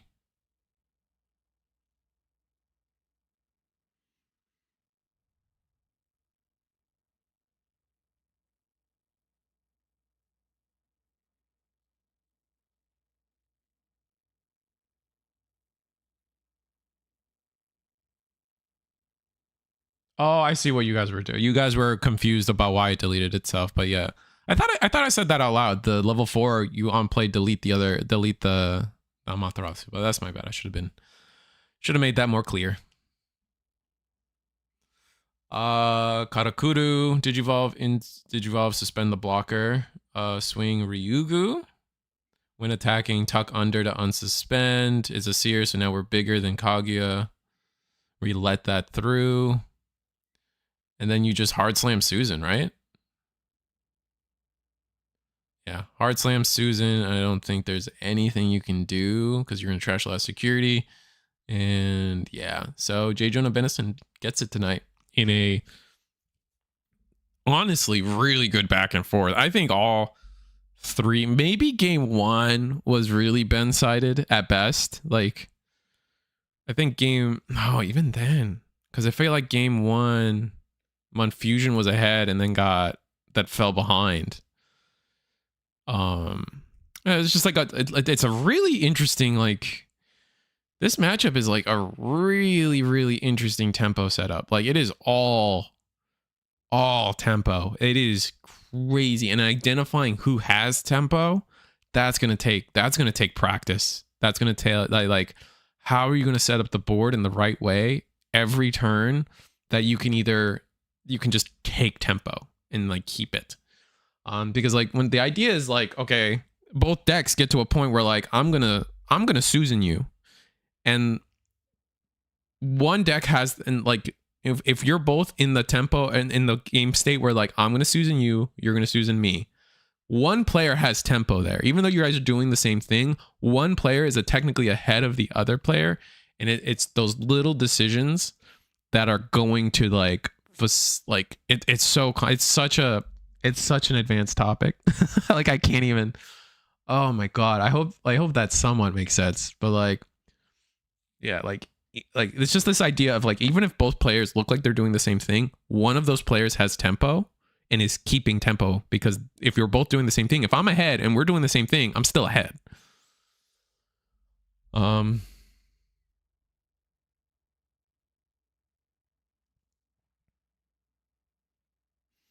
Game 3 had a very odd start with both breaking on 4s for like 4 turns straight, which turned out to be a grind because both never got set up early. Did they both break on 4s? I don't think they were bricked on 4s.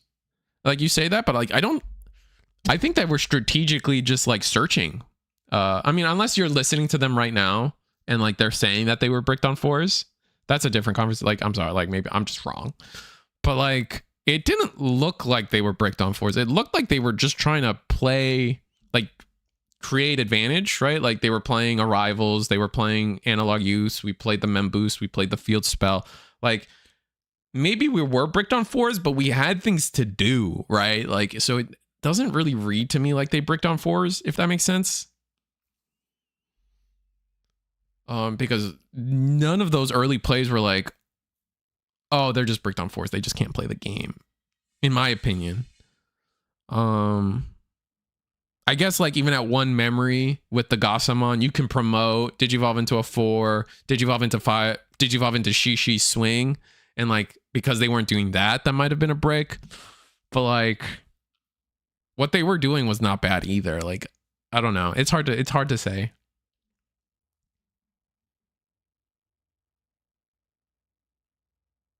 One of them hard played a 5. Maybe I just don't fully remember the game. That's always the case with these. We're yapping about 10 million things and we miss things. But there are also times like, oh wait, hard playing the 5 also is fine. Like hard playing the 5, I think also is fine because like you were setting up the arrival, right? I think it was the hard play of Shishi. I think I remember now. You like hard play Shishi when he had 2 arrivals. So like, okay, you promote and delete my guy, I'm going to cook you if you do that. I don't know. Like even then I was like, that's fine. Like I was fine with that play. So I don't know. It's really weird. It's cool. I don't know. It was a cool matchup. Really interesting mirror. Anyway, like, share, subscribe.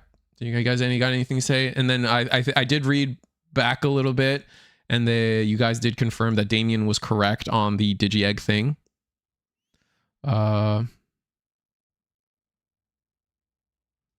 Which is good. So yeah, you guys found the correct ruling. So thank you guys for that. To confirm, you can bring back a Digi-Egg with a Materatsu. It just immediately goes to the bottom of the egg deck.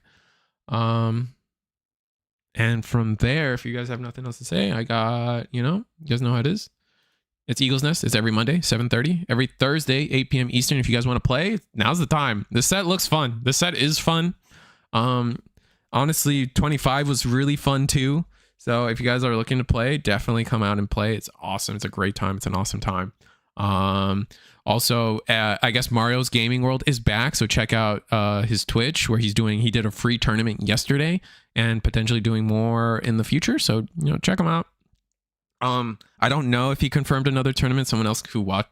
I did not watch yesterday.